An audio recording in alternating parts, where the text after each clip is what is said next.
ایک سورہ فاتحہ اور 3 مرتبہ سورہ اخلاص. احمد علی ابن حبیب سجن لال رقیہ بنت غلام حسین رفیق علی ابن محمد علی فخر النساء بنت مہر علی آدم ابن فاضل لال جی اور جملہ ارواح المومنین مومنات کے لیے.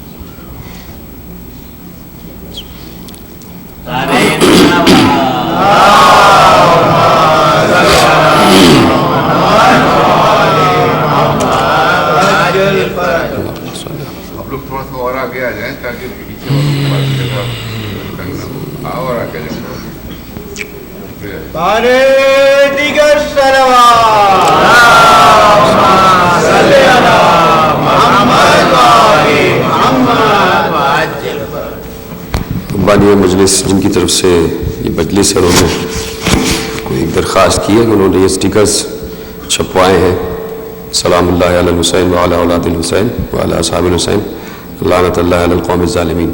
تو ان کی گزارش یہ ہے کہ جہاں آپ پانی پیتے ہیں جہاں ڈسپینسرز لگے ہوئے وہاں پر اس کو آپ چپکا لیں تاکہ جب آپ پانی پئیں تو اس کو بھی پڑھتے جائیں اور ثواب آپ کو ملتا چلا جائے. صلوات پڑھیے گا محمد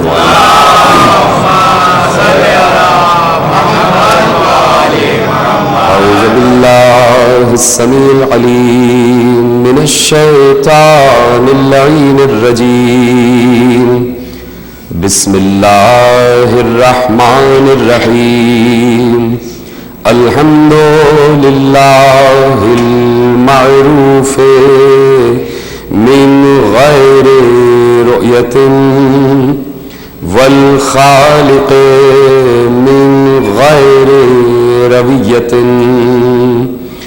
الذی لم یزل قائما دائما اذ لا سماع ذات ابراج ولا لیل داج ولا بحر ساج ولا ارض ذات مہاد ولا خلق ذو اعتماد والصلاة والسلام والتحیۃ والاکرام علی نبی الرحمت وخازن المغفرت وقائد الخیر والبرکت ومنقذ العباد من الہلکت سیدنا ومولانا ابو القاسم محمد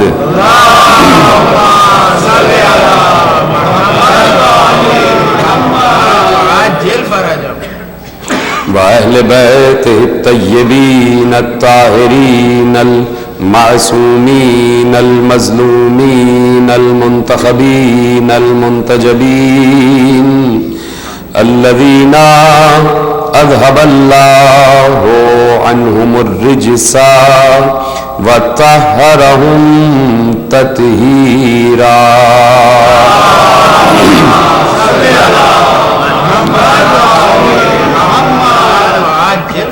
أما بعد فقد قال الله سبحانه وتعالى في محكم كتابه المجيد وفرقانه الحميد وقوله الحق بسم الله الرحمن الرحيم ثم أورثنا الكتاب الذين اصطفينا من عبادنا فمنهم ظالم لنفسه ومنهم مقتصد ومنهم سابق بالخيرات بإذن الله ذلك هو الفضل الكبير. صلوات پڑھ لیجیے.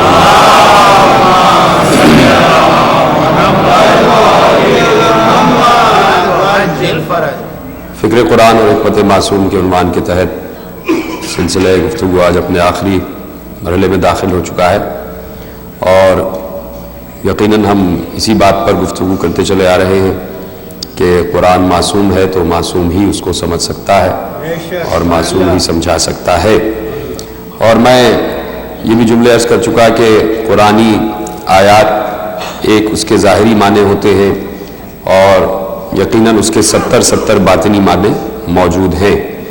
تو اس وقت دنیا کے سامنے اور خصوصیت کے ساتھ عالم اسلام کے سامنے قرآن کی ہر آیت کے کتنے باطنی معنی آ چکے ہیں، یہ اس پر ابھی گفتگو باقی ہے، اس لیے کہ ظاہری معنوں پر تو سبھی گفتگو کرتے ہیں، ظاہری ترجمہ تو سبھی کیا کرتے ہیں، لیکن چونکہ قرآن معجزہ ہے، اللہ کا کلام ہے اور اللہ لامحدود ہے تو فکر اللہ بھی لامحدود ہوگی۔ تو یہ نہیں کہا جا سکتا کہ اللہ کے اس کلام میں ایک لفظ کا ایک ہی مطلب ہے تو اس کو آپ نے گویا محدود کر دیا، اور اللہ کے معنی اور مفہوم کو محدود کرنے کا مطلب یہ ہے کہ آپ نے فکر قدرت کو محدود کر دیا، اور فکر قدرت کو محدود کرنے کا مطلب یہ ہے کہ آپ نے خود اللہ کو محدود کر دیا۔ تو جو محدود ہو جائے وہ اللہ نہیں ہے، اور جو کلام الہی محدود ہو جائے تو یقیناً وہ کلام الہی نہیں ہے۔ تو اسی طرح اس پر ان امور پر قیامت تک گفتگو ہوتی چلی جائے گی، اور چونکہ بالاتفاق، اور یہ بھی بات آپ کے پیش نگاہ ہے کہ خود جو مکتب امامت ہے، مکتب امامیہ ہے، جو مکتب تشیع کہلاتا ہے، اس میں یہ بات خود ائمہ کے حوالے سے، خود امیر المومنین کا بھی یہ جملہ ہے اور خود بات کے ائمہ نے بھی دہرایا ہے کہ قرآن کل کا کل مدح آل محمد میں نازل ہوا ہے۔ قرآن کا موضوع آل محمد ہے، اس سے بھی کسی کو اختلاف نہیں ہے، اور یہ تو بچپن سے ہی آپ سنتے چلے آ رہے ہیں۔ اور اگر کہیں پر اس قرآن میں عذاب کی بھی آیتیں ہیں تو وہ بھی دشمنان آل محمد ہی کے لیے ہیں، تو اس سے بھی اللہم صلی علی آل محمد۔ اور عالم اسلام کے بہت بڑے مفسر علامہ جلال الدین سیوطی نے ایک جملہ لکھ دیا، اور جملہ یہ لکھا کہ قرآن کی 313 آیتیں ایسی ہیں جو صرف اور صرف علی کی مدح میں نازل ہوئی ہیں، اور انہوں نے ان آیات کی باقاعدہ ایک فہرست بنائی ہے اور کتاب میں اس کو درج بھی کیا ہوا ہے۔ اور جتنی بھی کتابیں جو لکھی جاتی ہیں مدح علی بزبان علی، یا مدح قرآن بزبان علی، یا مدح علی بزبان قرآن، یہ مختلف موضوعات پر جتنی بھی کتابیں آپ دیکھیں گے اس میں یقیناً وہ 313 آیتیں بھی موجود ہیں کہ جو علماء اہل سنت نے بالاتفاق لکھا ہے کہ یہ صرف اور صرف اس کا مصداق علی ابن ابی طالب ہے، اس میں علی کے ساتھ کوئی اور شامل نہیں ہے۔ تو یقیناً دیکھیں نا کہ کہیں نہ کہیں فکر پہنچ رہی ہے اس منزل تک کہ جہاں تک ہم لانا چاہ رہے ہیں، جہاں تک ہم کوشش کر رہے ہیں کہ پورا عالم اسلام آ جائے۔ اس کی وجہ یہ ہے کہ یقیناً فکر الہی اور آئین الہی اور جو کچھ بھی برہان الہی ہے اس میں یہ بات طے تھی، یہ بات طے شدہ تھی کہ ایک وقت آئے گا کہ جب میں اپنے نمائندے کو انسان کی ظاہری نگاہوں سے پوشیدہ کر دوں گا اور وہ تم میں نہیں رہے گا۔ تو اب یقیناً نیابت کا حق کسی نہ کسی کو تو ادا کرنا ہے، نیابت کا کام کسی نہ کسی کو تو ادا کرنا ہے۔ تو اگر آپ پورے ایک تسلسل پر غور کریں کہ جو انبیاء کا تسلسل رہا ہے، ابھی میں امامت کی بات نہیں کر رہا، ابھی میں ولایت کی بات نہیں کر رہا، جو انبیاء کا تسلسل رہا ہے حضرت آدم سے لے کے حضرت خاتم تک، انبیاء نے کیسے تبلیغ کی ہے یہ آپ مجھ سے بہتر جانتے ہیں۔ بچپن سے ہم سنتے چلے آئے ہیں کہ کس طریقے سے تبلیغ کی ہے، اور اکثر انبیاء آپ کو چرواہے کی شکل میں ملتے ہیں، یہ بھیڑ بکریاں چرائی جا رہی ہیں تاکہ بتایا جائے کہ نبی اس لیے بھیجا جاتا ہے تاکہ امت کو ایک غلے میں رکھے، ادھر ادھر نہ جانے دے اور ہاتھ سے ہکا کے ایک ہی جگہ لے کے آتا رہے۔ تو بہت سے انبیاء اسی طریقے سے گزرے ہیں، اور پھر انہوں نے کیسے تبلیغات کی ہیں یہ بھی آپ کے پیش نگاہ ہے کہ کبھی گھر میں بیٹھ کر تبلیغ نہیں کی ہے، گھر سے باہر آتے تھے، سڑکوں پہ، گلیوں میں، محلوں میں، چوراہوں میں، خانقاہوں سے گزرتے ہوئے، درگاہوں سے گزرتے ہوئے، گرجاؤں سے گزرتے ہوئے لوگ کہیں بیٹھے ہیں پیغام سناتے ہوئے آگے بڑھتے جا رہے ہیں، کہیں میدان میں پہنچ کے پیغام سنایا ہے، کہیں بزم میں پہنچ کے پیغام سنایا ہے، کہیں حجرے میں پہنچ کے پیغام سنایا ہے، کہیں کسی ایسے مقام پر پہنچ کے پیغام سنایا ہے کہ جہاں بہت سے لوگ بیٹھے ہوئے ہیں، کہیں درسگاہوں میں پہنچ کے پیغام سنایا ہے، کسی نے قبول کیا، کسی نے پتھر مارے۔ یعنی یہ پوری تاریخ آپ کے پیش نگاہ ہے کہ کس طریقے سے پیغام الہی کو ہادی الہی، اللہ کا نمائندہ کس طریقے سے اللہ کے پیغام کو پہنچاتا ہے، گلیوں میں چلتا ہے، سڑکوں پہ جاتا ہے، کہیں بیٹھ کر پیغام پہنچاتا ہے، درسگاہوں میں پہنچاتا ہے، اور پھر دوہرا دوں کہ اس کا کہیں پیغام قبول کیا جاتا ہے، کہیں قبول نہیں کیا جاتا، کہیں اس کو شاعر مجنون کہا جاتا ہے، کہیں اس کو دیوانہ کہا جاتا ہے، کہیں اس کو ایسے ایسے الزامات سے اس پر لگائے جاتے ہیں کہ جہاں انسانیت بھی شرما جائے، جناب عیسیٰ تک کے مراتب آپ کو معلوم ہے، اور پھر کہیں پتھر بھی مارے جاتے ہیں۔ تو اب یہ رہا ہے طریقہ ہدایت کا، اللہ کے جو ہادی آئے ہیں وہ اس طریقے سے ہدایت کرتے رہے، گھر میں نہیں بیٹھے رہے، گھر سے باہر نکلے ہیں۔ تو اب جو اس دور کا ہادی ہے وہ پردہ غیب میں ہے۔ اگر یہ تصور کیا جائے کہ اس وقت وہ پردہ غیب میں نہ ہوتے، اس وقت وہ سامنے ہوتے، تو یقیناً تبلیغ کے لیے ویسے ہی باہر نکلتے کہ جس طرح ماں سبق انبیاء نکلتے رہے، اور پھر یقیناً ان کی بھی ویسی مخالفت ہوتی جیسے پچھلے انبیاء کی مخالفت ہوتی رہی۔ اب وہ چونکہ پردہ غیب میں ہے تو انہوں نے ہماری ذمہ داری لگائی ہے کہ تم ہمارے بعد نیابت ہدایت کی ذمہ داری نبھاتے رہنا۔ تو ہم بھی وہی کام کر رہے ہیں کہ جو یقیناً انبیاء کی ایک سنت رہی ہے۔ ہم بھی گھر میں بیٹھتے نہیں ہیں، ہم گھر سے باہر نکل آتے ہیں، کبھی جلوس لے کے چوراہوں پہ آ جاتے ہیں، کبھی شاہراہوں سے گزرتے ہیں، کوئی ہمارے پیغام کو قبول کرتا ہے، کہیں سے پتھر برسنا شروع ہو جاتے ہیں، کہیں سے مخالفتیں ہو جاتی ہیں، کہیں سے اعتراض ہو جاتا ہے، کہیں سے انگشت نمائی ہو جاتی ہے، کوئی قبول کر رہا ہے، کوئی قبول نہیں کر رہا۔ قبول کرنے والا پہلے ہی جملے پہ قبول کر لیتا ہے، نہ قبول کرنے والا 1400 برس سے قبول نہ کر سکا اور شاید نہ کر پائے۔ جس تک پیغام پہنچنا ہوتا ہے اس تک نور ہدایت کی کرن پہنچ جاتی ہے۔ تو یہ کام ہم بحسن خوبی الحمدللہ ادا کر رہے ہیں، اور اگر کسی کو اس پر یقین نہیں ہے تو یقین آ ہی جائے گا، اس لیے کہ کسی کو بھی اس دنیا میں ہمیشہ رہنا نہیں ہے۔ جانا تو قبر ہی میں ہے، جانا تو اسی کے پاس ہے کہ جہاں سے بھیجے گئے ہو، تو قبر میں پتہ چل جائے گا کہ ہم کس لیے بھیجے گئے تھے اور کیا وہ کام کر کے آ بھی رہے ہیں یا نہیں، یہ سب تو یقیناً معلوم ہو جائے گا۔ تو اب جب معصوم فکر سامنے آتی ہے تو وہ تسلسل کے ساتھ سامنے آتی ہے، پھر نہ طریقہ انبیاء بدلتا ہے، نہ طریقہ ائمہ بدلتا ہے، نہ طریقہ اولیاء بدلتا ہے۔ جو فکر ایک معصوم کی ہے وہی فکر قیامت تک ہر معصوم کی رہے گی، اور ہر دور میں دیکھیے کتنے معاملات ایسے ہیں، میں اگر آپ کے حوالے کروں تو یقیناً گھنٹوں صرف ہو جائیں کہ کتنے معاملات ہیں جہاں سے میں نے گفتگو شروع کی ہے کہ ظاہر بھی ہے اور باطن بھی ہے۔ جب باطن پر گفتگو کی ہے آل محمد نے تو جتنے بھی آیتیں ہیں وہ نتیجہ نکلتا ہے یقیناً آل محمد ہی تک نتیجہ پہنچتا ہے۔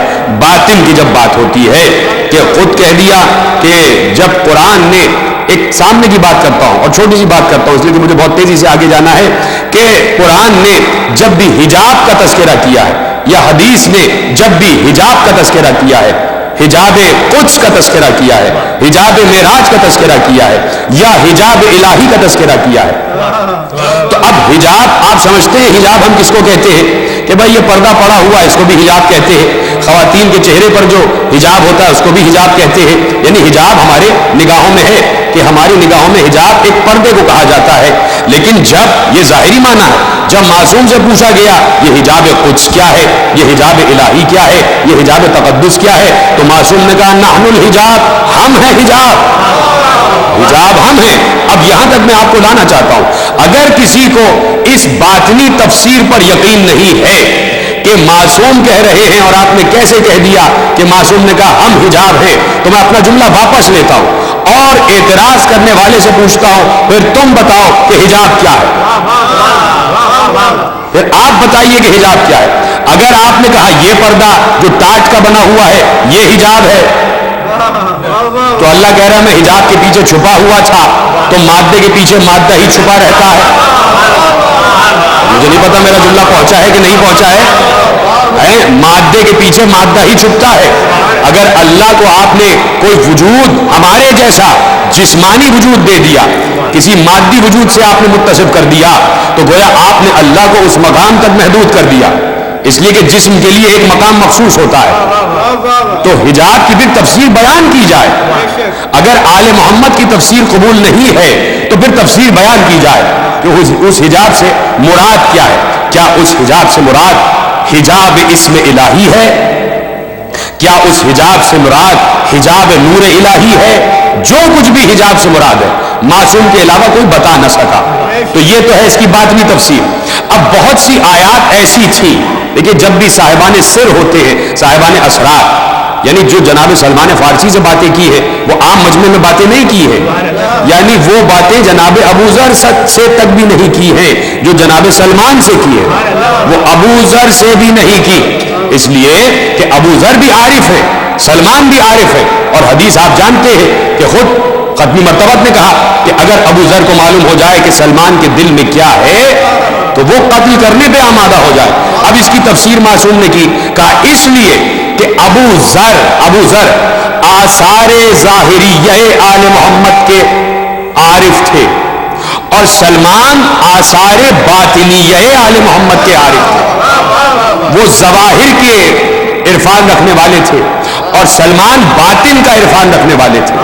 تو یقیناً جو باتیں جناب سلمان سے کہی ہیں وہ بہت سے لوگوں سے نہیں کہی، نہیں بتائیں، اس لیے کہ یقیناً ان چیزوں کا بات برداشت کرنے کے لیے بھی بڑا ظرف وسیع چاہیے.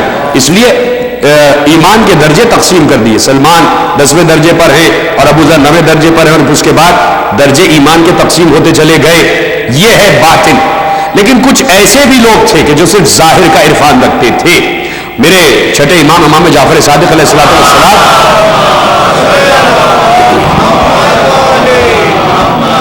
ذرا سی اس کی اگر آواز بڑھ جائے تھوڑی سی، میرا گلا بہت خستہ ہے، تھوڑی سی آواز اس کی بڑھا دیجیے گا، صلوات پڑھیے گا محمد.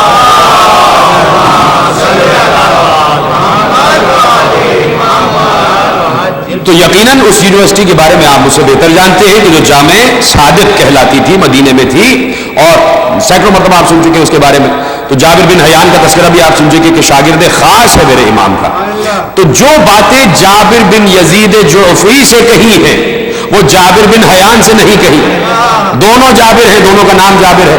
جو باتیں باطنی باتیں، جو روحانی نورانی معرفت جابر بن عبداللہ انصاری، جابر بن یزید جعفری جانتے تھے، وہ جابر بن حیان نہیں جانتے تھے، اس لیے کہ وہ ظاہر کا عارف تھا. تو آگے پوچھتا ہے، بیٹھتے ہیں اور بیٹھ کر پوچھتے ہیں کہ مولا یہ بتائیے، اب قرآن کی باتیں ہو رہی ہیں، وہ بہت سی باتیں ہیں کہ جو کیمیا پہ مولا نے ارشاد فرمائی ہے اور دیگر علوم پہ ارشاد فرمائی ہے، وہ آپ مجھ سے بہتر جانتے ہیں. اب چونکہ میرا موضوع فکر قرآن ہی ہے تو میں وہیں سے ظاہر قرآن آپ کے حوالے کرتا ہوں. کہ پوچھتا ہے کہ مولا یہ بتائیے کہ اللہ نے تذکرہ کیا ہے قرآن میں کہ ہم نے آسمان اور زمین کو 6 دنوں میں خلق کیا ہے. یہ 6 دنوں میں خلق کرنے کا مقصد کیا ہے؟ کہا یہ 6 دن 6 مرحلے ہیں، یہ مختلف مراحل سے گزرتی ہوئی دنیا تمہارے پاس اس شکل میں پہنچی ہے. 6 دن ایسے نہیں ہے کہ ایک کے بعد دیگرے 6 دن آ گئے، یہ 6 دن مختلف 6 اسٹیجز ہیں، 6 مرحلے ہیں جن سے گزر کے دنیا یہاں تک پہنچی ہے. سوال کرتا گیا، مولا ظاہری جواب دیتے چلے گئے، باطنی جواب تو کچھ اور ہے، لیکن چونکہ جانتے ہیں کہ یہ باطن کو برداشت نہیں کر سکتا تو ظاہر کا جواب ظاہر ہی سے دیا جاتا ہے. مثلا روکتا ہوں بات، کسی نے آگے پوچھا تھا، یا رسول اللہ آپ نے کسی مقام پر کہا تھا کہ اللہ اول ہے، اللہ آخر ہے، اللہ ہی ظاہر ہے، اللہ ہی باطن ہے. کہیں آپ نے یہ فرمایا ہے کہ علی اول ہے، علی آخر ہے، علی ظاہر ہے، علی باطن ہے. تو مولا اس کا مطلب کیا ہے یا رسول اللہ کہ اول بھی علی ہے، آخر بھی علی ہے، ظاہر بھی علی ہے، باطن بھی علی ہے؟ اس سے پہلے ہم سن چکے ہیں کہ یہ اللہ کے اسماء الہی ہے کہ اول بھی وہی ہے، آخر بھی وہی ہے، ظاہر بھی وہی ہے، باطن بھی وہی ہے. تو آپ جانتے ہیں نا رسول اللہ کہ یہ باطن کا عارف نہیں ہو سکتا، یہ باطن کا عرفان نہیں رکھ سکتا. تو مسکراتے ہوئے کہتے ہیں اس میں پریشانی کی بات کیا ہے؟ لیکن سطح ذہنی کو دیکھ کر، سطح عقل کو دیکھ کر جواب دیا. تو مولا نے کہا، میں رسول اللہ نے کہا اس میں پریشانی کی بات کیا ہے؟ مسکرا دیے. کہا علی اول ہے، اس کا مطلب یہ ہے کہ سب سے پہلے علی مجھ پر ایمان لایا. علی آخر ہے، اس کا مطلب یہ ہے کہ علی ہی ہوگا جو آخر تک میرے ساتھ رہے گا، قبر میں مجھے اتار کے میرا ساتھ چھوڑے گا. تو ظاہری طور پر یہ تفسیر بھی کی ہے، میرے ساتھ ہے یقیناً. تو اب پوچھنے والے نے پوچھا کہ 6 دن کیا ہے؟ کہا 6 مرحلے ہیں. پھر سوال کیا اور بڑا اہم ترین سوال، اور یہاں تک میں آپ کو لے کے آنا چاہتا ہوں کہ پوچھنے والے نے پوچھا جابر بن حیان نے کہ مولا یہ بتائیے کہ اللہ نے تحویل قبلہ کا حکم دیا. فکر قرآن اور حکمت معصوم میرا موضوع ہے، اسی کے تحت گفتگو آگے بڑھ جائے گی. اللہ نے تحویل قبلہ کا حکم دیا کہ اب قبلے کا رخ موڑ دو، اے نبی اپنا رخ موڑو، اب بیت المقدس کی طرف سجدہ نہیں ہوگا، اب کعبۃ اللہ کی طرف سجدہ ہوگا. تو یہ بتائیے کہ ہم ہیں وہ انسان، وہ ناقص، وہ خاکی، وہ خاطی انسان کہ ہم کوئی فیصلہ کرتے ہیں اور بعد میں ہمیں اس اوپر پچھتاوا ہوتا ہے اور پھر ہم اپنے پچھلے فیصلے کو تبدیل کر دیتے ہیں.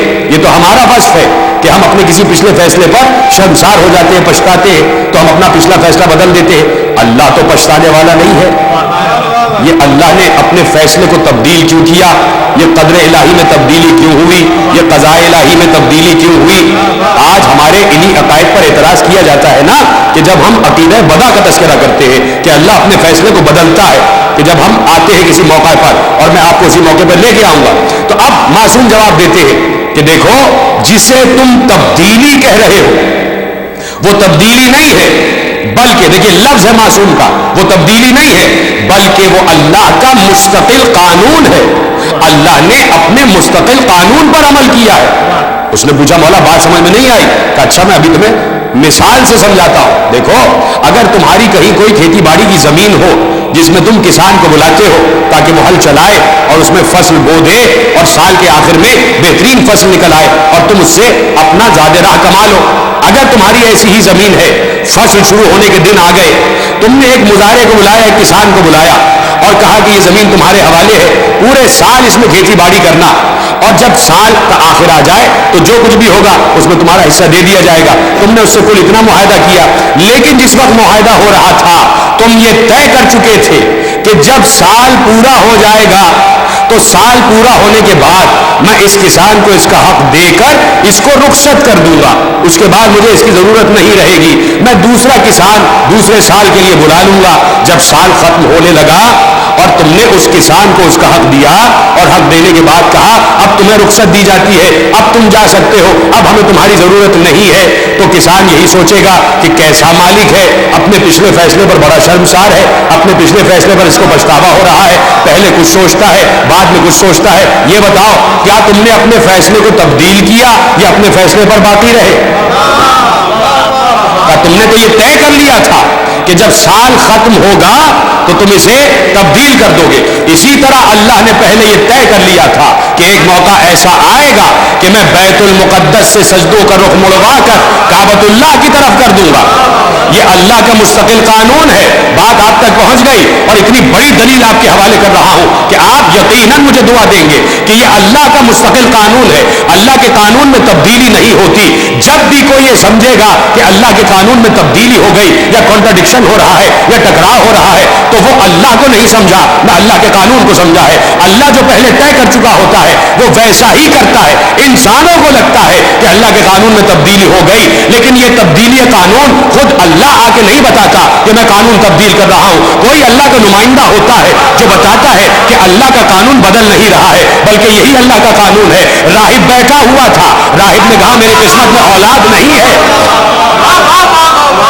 تو پیغمبر نے کہا تیری قسمت میں اولاد نہیں لکھی, بلکہ پیغمبر نے لوح پر اس کی قسمت کے فیصلے کو پڑھا, اس لیے کہ لوح پہ لکھا ہوا تھا اس کی قسمت میں اولاد نہیں ہے. لیکن ایک 5 برس کا اولی الامر پیغمبر کی گود میں بیٹھا ہوا تھا.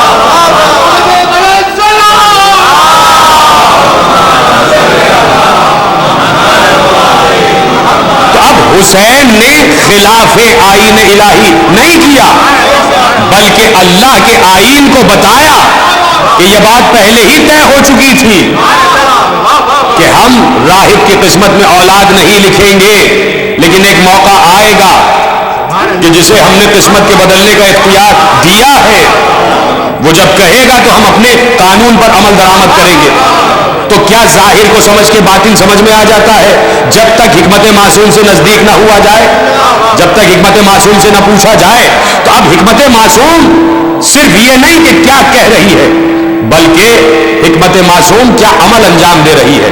سینکڑوں مرتبہ آپ نے سنا, لیکن میں آپ کو اس موقع کی طرف لے کے آنا چاہتا ہوں کہ عجیب و غریب مواقع ہے کہ آپ نے سنا کہ پیغمبر, اور دیکھیے جائیے گا اور جا کے تمام کتابوں کا مطالعہ کیجیے گا, اور ایک دعوے سے کہہ رہا ہوں بات کہ کوئی بھی کتاب آپ پڑھیں گے, جب آپ معراج کا واقعہ پڑھیں گے, چاہے وہ مکتب اہل سنت کی کتاب ہو چاہے مکتب اہل تشیع کی کتاب ہو, جتنے بھی واقعات ہیں کم و بیش ایک جیسے ہیں, لیکن جس کی طرف میں اشارہ کر رہا ہوں جا کے آپ پڑھیں گے تو کسی میں بھی اختلاف نہیں ہے کہ پیغمبر کا سفر معراج شروع کہاں سے ہوا ہے اور کس عالم میں تھے کہ جب سفر معراج شروع ہوا ہے. یہ بات سب کو پتا ہے کہ پیغمبر بستر پر سو رہے تھے, استراحت فرما رہے تھے, پیغمبر کی آنکھیں بند تھی, اس سے تو کسی کو اختلاف نہیں ہے. اور جا کے اگر آپ کو کوئی ڈاؤٹ ہو تو جا کے اہل سنت کی کتابیں کو پڑھیے گا اور اہل تشیع کی کتابیں کو پڑھیے گا, سب نے بالاتفاق لکھا ہے, اس میں کہیں پر بھی بحث نہیں ہے, سب نے لکھا ہے پیغمبر سو رہے تھے, پیغمبر استراحت فرما رہے تھے, یعنی بستر پر ہی سویا جاتا ہے. اور جو چیز شریعت میں عام انسانوں کے لیے مستحب ہوتی ہے وہ معصوم کے لیے واجب ہوتی ہے, جو عام انسانوں کے لیے واجب ہوتی ہے وہ معصوم کے لیے اوجب ہوتی ہے, اور جو چیز عام انسانوں کے لیے مکروہ ہوا کرتی ہے وہ معصوم کے لیے حرام کا درجہ رکھتی ہے. یہ بات بھی یاد رکھیے گا, جا کے پڑھیے گا شریعت کے تمام متعلقات. اب ہمارے لیے تو یہ ہے کہ دیکھو مسجد میں جانا, 2 رکعت تحیت کی نماز پڑھنا اور اس کے بعد جو بھی نمازیں پڑھنا ہو پڑھ لینا, تعقیبات سے فارغ ہو جانا اور اس کے بعد فوراً گھر آ جانا. خبردار مسجد میں سونا نہیں, اس لیے کہ مسجد میں سویا نہیں جاتا, مسجد سونے کے لیے نہیں ہے. تو یہ بات بھی جملہ محفوظ رکھیے گا, عام انسان کے لیے حکم ہے کہ مسجد میں سویا نہیں جاتا. تو جب عام انسان کے لیے حکم ہے تو یقیناً معصوم کے لیے بھی حکم ہے. جب عام انسان نہیں سو سکتا تو معصوم بھی نہیں سو سکتا, اس لیے کہ معصوم ہی کو تو بتانا ہے نا, معصوم ہی کی تو سنت پر عمل ہوگا. تو یہ بات محفوظ کیجیے گا جا کے. تو اب پیغمبر کا سفر معراج شروع ہو رہا ہے اور توجہ کے ساتھ, اور اللہ نے اس سفر معراج کا ایک کہانی بیان کی, ایک سفر بیان کیا اور کہا کہ بسم اللہ الرحمن الرحیم, سبحان الذی اسری بعبدہ لیلا من المسجد الحرام الی المسجد الاقصی الذی بارکنا حولہ. سینکڑوں مرتبہ کی سنی ہوئی آپ کی آیتیں, کوئی نئی آیتیں آپ کے حوالے نہیں کر رہا, لیکن آپ کو ایک نئے زاویے سے لے کے آنا چاہتا ہوں اس طرف. اور جب لے آؤں تو یقیناً میں چاہوں گا کہ آپ مجھے دعا بھی دیں گے, آپ مجھے بتائیں گے کہ بھی جملے آپ تک پہنچ گئے. تو اب آخری مجلس اور نتیجہ آپ کے حوالے کرتا ہوں. سبحان الذی اسری بعبدہ لیلا من المسجد الحرام الی المسجد الاقصی, بابرکت ہے وہ ذات جو لے گئی راتوں رات اپنے بندے کو مسجد حرام سے مسجد اقصی تک. یہاں تک میں آپ کو روکتا ہوں, پیغمبر کا سفر ہے مسجد سے مسجد تک, من المسجد الی المسجد, من یعنی سے, الی یعنی تک, مسجد سے چلا مسجد تک پہنچا. آغاز ہو رہا ہے مسجد سے اور جو سفر کا انجام ہے وہ مسجد. اب کہا کہ میں لے گیا مسجد حرام سے مسجد اقصی تک. اب یہ مسجد اقصی کیا ہے؟ کسی نے کہا یہ بیت المقدس میں جو مسجد اقصی, جس کو بیت المقدس کہا جاتا ہے, یہ مسجد اقصی. اچھا, اگر وہی مسجد اقصی ہے تو کیا وہاں تک ہمارا نبی گیا تھا یا وہیں سے پلٹ کے واپس آ گیا؟ وہاں تک نہیں گیا تھا, وہاں سے گیا تھا. مسجد حرام سے گزرا, ایک منزل لی مسجد اقصی تک اور پھر وہاں سے چلا مسجد اقصی تک, دور والی مسجد تک. وہاں تو اس نے انبیاء کی جماعت کی امامت کروائی کہ جہاں ابراہیم بھی موجود ہے, آدم بھی موجود ہے, موسیٰ بھی موجود ہے, عیسیٰ بھی موجود ہے, تمام انبیاء موجود ہیں مسجد اقصی میں. پیغمبر تشریف لائے تو پیغمبر سے جبریل نے کہا یہ انبیاء تمام انتظار میں کھڑے ہوئے ہیں کہ اب یہ نماز پڑھیں گے آپ کے پیچھے. ہاں ابراہیم آپ ان کی نسل میں ہیں, ہاں آدم کی نسل میں ہیں, لیکن جب آپ سامنے ہو تو کسی نبی کی مجال نہیں ہے کہ نماز پڑھانے کے لیے آگے آ جائے. جب آپ موجود ہو تو کوئی نبی آپ کے ہوتے ہوئے امامت نہیں کرا سکتا. مجھے نہیں پتا آپ کہاں تک پہنچے نہیں پہنچے. پیغمبر نے امامت کرائی جماعت کی اور پھر وہاں سے بھی سفر شروع ہوا ہے. تو اب قرآن سے پوچھو کہ یہ مسجد اقصی ہے کیا؟ کیا یہ وہی بیت المقدس ہے کہ جس کی طرف یروشلم کی طرف مسلمان اشارہ کر رہا ہے؟ اے قرآن بتا کہ پیغمبر کا سفر کہاں تک ہے, یہ مسجد اقصی سے مراد تیری کیا ہے؟ فکر قرآن اور حکمت معصوم. تو آپ قرآن ہی سے پوچھے قرآن کی اس آیت کا مطلب کیا ہے. تو قرآن نے سفر معراج کو تفصیل سے بیان کر دیا. بسم اللہ الرحمن الرحیم, والنجم اذا ہوا ما ضل صاحبکم وما غوا وما ينطق عن الهوى ان هو الا وحی یوحی علمہ شدید القوی ذو مرۃ فاستوى وهو بالافق الاعلی ثم دنا فتدلى فكان قاب قوسین او ادنی.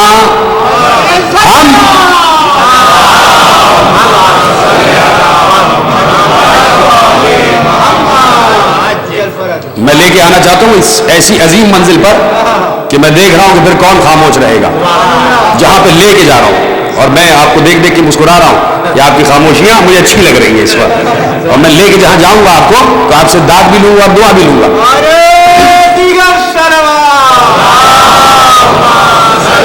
توجہ میری جانب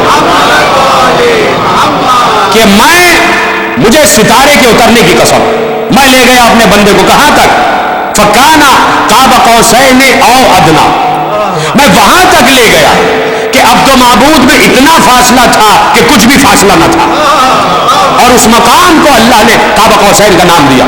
اور وہی وہ مقام ہے کہ جہاں پر جس مقصد کے لیے بلایا تھا, جب عبد وہاں تک پہنچ گیا تو کہا فاوحا الی عبدہ ما اوحا, یعنی پیغمبر کی جو آخری مقام سفر ہے وہ مقام قاب قوسین ہے. یعنی پیغمبر چلا, جملہ آپ کے حوالے کر رہا ہوں, پیغمبر کا سفر ہے کعبے سے کعبہ تک. مجھے نہیں پتا میرا جملہ پہنچا کہ نہیں. پیغمبر کا سفر ہے کعبے سے کعبہ تک, کعبہ قوسین تک, کعبے سے چلا کعبہ قوسین تک پہنچا. اللہ نے کعبے کو مسجد حرام کہا, کعبہ قوسین کو مسجد اقصی کہا. اس سے تو کسی کو اختلاف نہیں ہے, سب مجھ سے متفق ہے یقیناً کہ کعبے کو مسجد حرام کہا اور کعبہ قوسین کو مسجد اقصی کہا. یعنی میں اپنے بندے کو لے گیا کعبے سے کعبہ قوسین تک. اب جو کچھ بھی دیکھا ہے آپ سینکڑوں مرتبہ سن چکے ہیں, اور میر انیس کی زبانی بھی آپ سن چکے ہیں یقیناً کہ ولی ولی کی صدا تھی جہاں جہاں پہنچا, علی علی نظر آئے جدھر جدھر دیکھا. پیغمبر نے بتا دیا.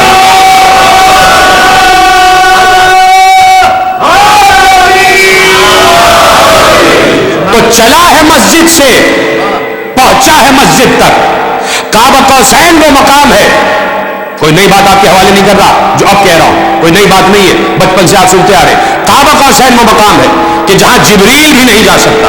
سدرہ پہ جبریل رکا ہوا ہے, اور پچھلے سال میں ایک جملہ کہہ چکا کہ پیغمبر نے کہا کہ جب میں سدرہ سے آگے بڑھا تو اب پیغمبر سدرہ سے کعبہ قوسین تک کا فاصلہ بتا رہے کہ جب میں سدرہ سے آگے بڑھا تو آواز آ رہی تھی میرے قریب آ جا, میرے قریب آ جا, میرے قریب آ جا, ادنو منی, ادنو منی, ادنو منی. اور پیغمبر کہتے مجھے 1000 مرتبہ آواز آئی اللہ کی, اور میں نے ہر مرتبہ 500 نوری میل کا فاصلہ طے کیا.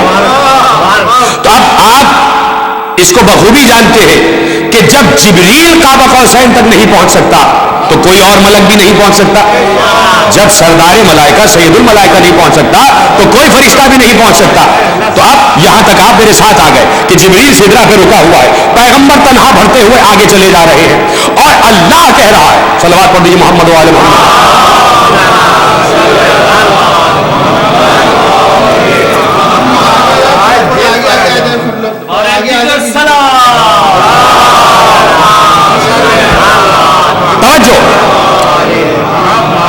حضرت تسلسل کے لیے ایک جملہ دوہرا دوں کہ اللہ کہہ رہا ہے کہ میں لے گیا مسجد حرام سے مسجد اقصی تک.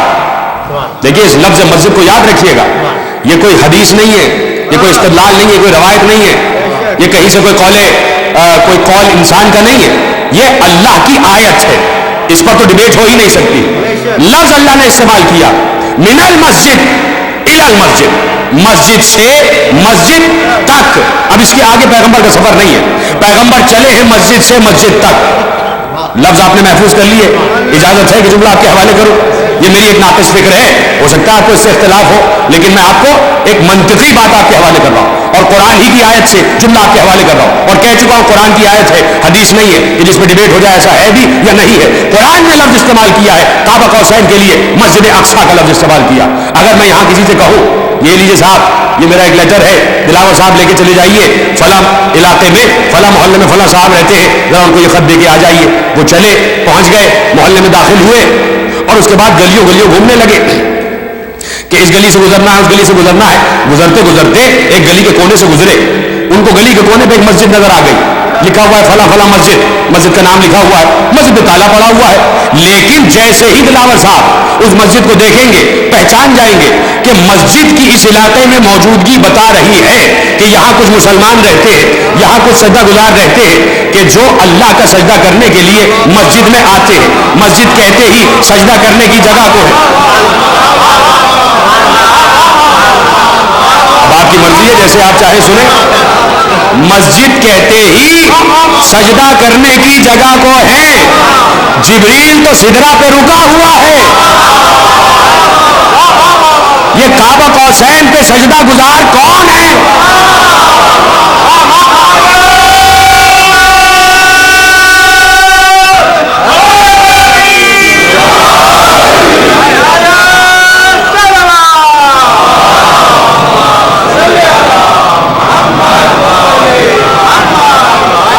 کم از کم لفظ مسجد پر تو غور کرو کہ کچھ سجدہ گزار ہیں، اپنی طرف سے نہیں کہہ رہا، یا اپنی طرف سے کوئی میں نے تجزیہ نہیں کیا ہے، علامہ مجلس علیہ الرحمن نے اس موقع پر پوری روایت لکھی ہے، جا کے پڑھیے گا، سیرت رسول میں لکھا ہوا ہے کہ جب پہنچے ہیں تو 12 انوار دکھائی دیے اور پیغمبر سے ایک ایک نور کا تعارف کرایا گیا، ایک نور جو سب تمام انوار پہ جس کا نور چھایا ہوا، پیغمبر نے کہا اتنا بلند نور، کہا یہ تمہارا آخری بیٹا ہے، یہ اس کا نور ہے، تو مسجد سے چلا مسجد تک پہنچا، تو مسجد والی تو آپ کو سمجھ میں آ گئی، یہاں تک تو آپ پہنچ گئے میرے ساتھ کہ جہاں تک پہنچا، اب جہاں سے چلا،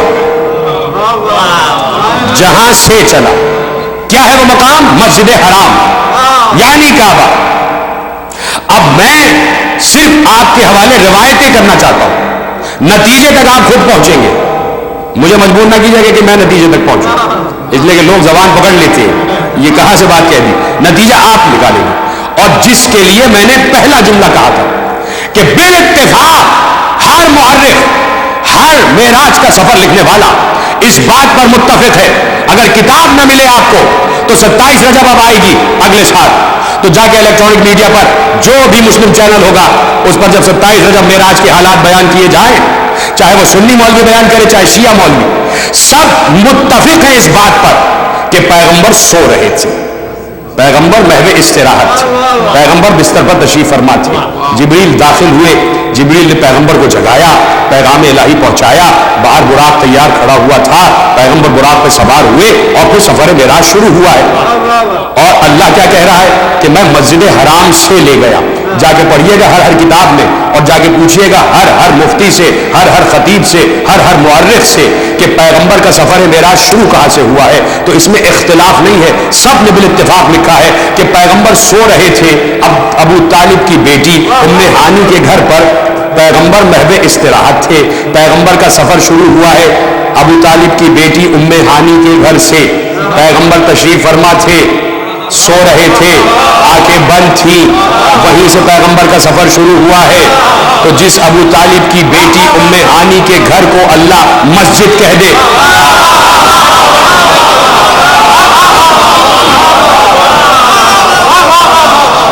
تو کیا وہ ابو طالب کافر ہوگا؟ ہاں وہ علیحدہ باتیں ہیں کہ اس میں بہت سے تجزیے ہیں کہ بھائی وہ حدود اربع کا معاملہ ہے، وہ صفا سے بالکل نزدیک جناب ام ہانی کا گھر تھا، اور آج بھی جائیں گے آپ تو بہت سے ستون ایسے ہیں کہ جو مخصوص ہے جہاں بتاتے کہ یہ آل محمد کی فلاں شخصیت کا گھر یہاں پر تھا، فلاں شخصیت کا حجرہ تھا، لیکن ہمیں تو قرآن کی آیت سے غرض ہے، قرآن کی آیت کہہ رہی ہے میں مسجد حرام سے لے گیا مسجد اقصی تک، اپنے بندے کو لے گیا، اور لے کس کے گھر سے گیا ہے؟ کل ایمان کی بہن کے گھر سے، ابو طالب کی بیٹی ام ہانی کے گھر سے لے گیا ہے، اور لے گیا ہے کس شان سے لے گیا ہے، اور جب آگے بیان کیا ہے تو وہ تفصیلات آپ کے پیش نگاہ ہیں، اس سے کسی کو اختلاف نہیں ہے، وہ تفصیلات آپ کے حوالے پہلے ہی ہو چکی ہے، اور جب پیغمبر تفصیلات بیان کر رہے تھے تو یہ بھی جا کے روایت میں پڑھیے گا جملہ کہ پیغمبر سے پوچھا گیا یا رسول اللہ وہاں پہنچے تو کیا اس سے ملاقات ہوئی؟ پیغمبر نے کہا جب تم اپنے گھر کسی کو کھانے پہ بلاتے ہو، یہ شرح صحیح ترمذی سے جملہ پڑھنا، جب تم کسی کو اپنے گھر کھانے پہ بلاتے ہو اور مہمان تمہارے گھر آ جائے تو کیا میزبان پردے کے پیچھے چھپ جاتا ہے؟ تو کہا یا رسول اللہ کیا ملاقات ہوئی؟ کہا ہوئی۔ دوسرا سوال یا رسول اللہ ملاقات ہوئی تو بتائیے، اس کو دیکھا؟ کہا دیکھا۔ تیسرا سوال جب دیکھا تو یہ بتائیے وہ کیسا ہے؟ اب صاحب صحیح ترمذی نے جملہ لکھا کہ جیسے ہی پوچھا وہ کیسا ہے تو پیغمبر نے کہا تمہیں کیا بتاؤں وہ کیسا ہے، بس سمجھو من زارنی فقط زار اللہ، جس نے مجھے دیکھا اس نے اللہ کو دیکھا، جس نے میری زیارت کی، مجھ سے ملاقات کی، اس نے گویا اللہ سے ملاقات کی۔ اور پھر پیغمبر سفر معراج بیان کرنے لگے.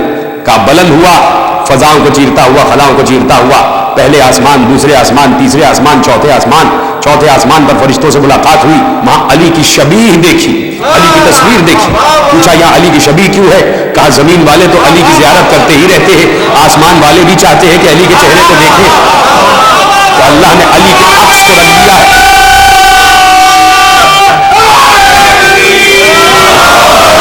اللہ نے علی کے عکس کو رکھ دیا ہے تاکہ فرشتگان سماوات بھی علی کے چہرے کی زیارت کرتے رہے، علی کے چہرے کی زیارت سے مشرف ہوتے رہے، علی کے چہرے کی زیارت والی عبادت کرتے رہے. بلند ہوتا گیا. کہا جس فرشتے نے اپنے پر پھیلائے مجھے سلام کرنے کے لیے، ہر فرشتے کے پر پہ میں نے نام علی لکھا ہوا دیکھا. جنت کے دروازے کو کھٹکھٹایا تو ہر دستک پر آواز علی علی کی آ رہی تھی. میں نے دیکھا کہ جنت میں قصر ہے اور جنت میں ایک شجر طوبہ ہے، شجر طوبہ کے ہر پتے پہ نام علی لکھا ہوا ہے. میں نے علی کے چاہنے والوں کے قصر بھی دیکھے، محلات بھی دیکھے، یہاں تک کہ میں سدرہ سے آگے بڑھ گیا. آواز الفاظ اللہ کے تھے، آواز علی کی تھی. آگے بڑھا قاب قوسین پر پہنچا، ہاتھ علی کا تھا، حرارت الہی محسوس ہو رہی تھی.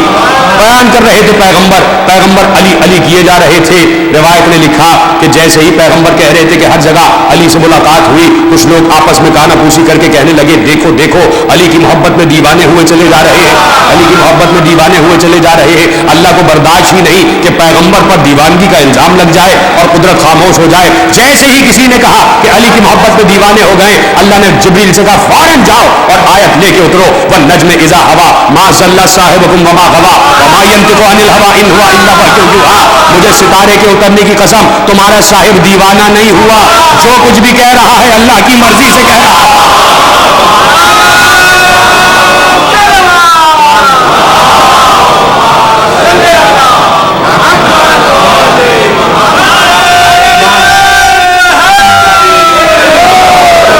توجہ ہے آپ کی؟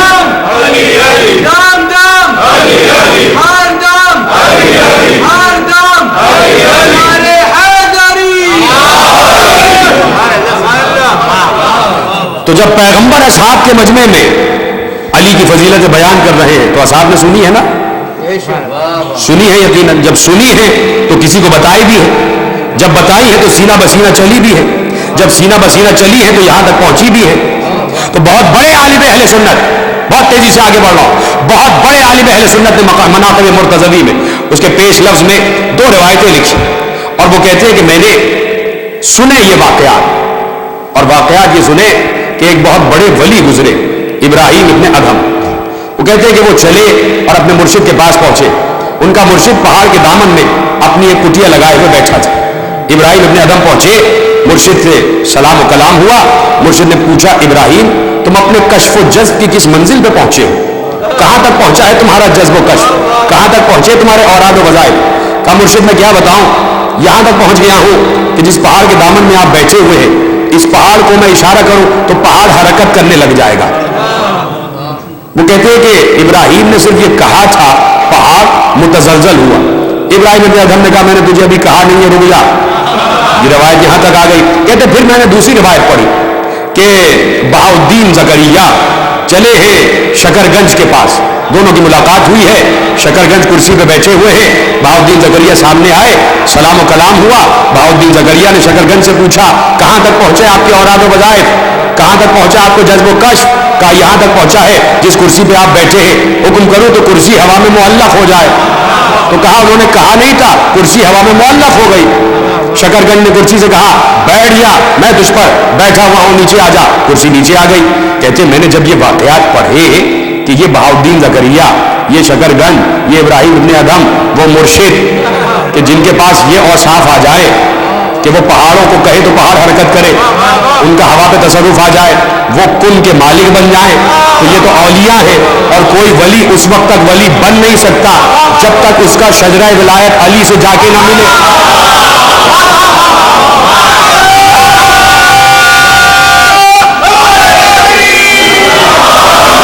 تو کہتے ہیں کہ جب ان اولیاء کے پاس یہ صفات ہے، یہ تصرف ہے، تو شاہ اولیاء کے پاس کیا ہوگا؟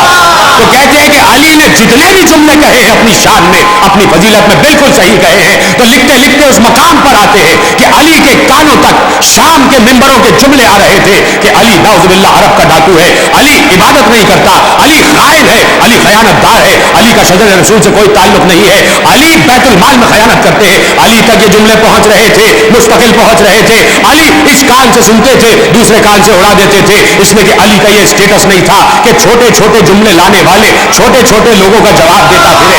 علی نے کسی سے نہیں کہا آپ مسجد کوفہ میں میری نمازیں دیکھو، آپ بیت المال میں میری دیانت دیکھو، آپ یہ شجر رسول رکھا ہوا ہے، آپ میری نمازیں میرے روزے دیکھو. علی نے کسی کو جواب نہیں دیا، اس لیے کہ علی کو معلوم تھا، علی کو معلوم تھا کہ یہ اصل کردار نہیں ہے. جہاں سے جملے آ رہے ہیں جب وہ میرے سامنے آ جائے گا تو علی بتائے گا کہ علی کون ہے. مناقب مرتضی لکھنے والے ابو صالح کشمی ترمذی سنی الحنفی لکھتے ہیں کہ جب وہ مقام آیا کہ صفیں جمع ہو گئی، ادھر بھی صفیں ہے ادھر بھی صفیں ہے، اور جہاں صفیں جمع ہو جائیں صفین کا میدان سج گیا. ادھر سے علی ابن ابی طالب سورج کی طرح ستاروں کے جھرمٹ میں ایک دم ظاہر ہوئے. ادھر سے صبح والا آیا، ادھر سے شام والا چلا، ادھر سے سویرے والا بڑھا، ادھر سے اندھیرے والا بڑھا، ادھر سے یہ گھوڑے پر ادھر سے وہ گھوڑے پر مبارک طلبی ہوئی. علی دیکھ رہے تھے کہ یہی تو تھا کہ جو مستقل ہر منبر سے مجھے برا کہہ رہا تھا، اب سامنے اصل کردار آیا ہے. تو اب علی نے خدا کی قسم جب مبارک طلبی ہوئی ہے اور علی نے بتایا ہے کہ علی کون ہے، تو علی نے یہ نہیں کہا کہ تو نے میری نمازوں پر اعتراض کیا، تو نے میرے شجروں پر اعتراض کیا، تو نے میری دیانت پر اعتراض کیا. اب علی نے بتایا، مناقب مرتضی میں جا کے یہ جملے پڑھ لینا.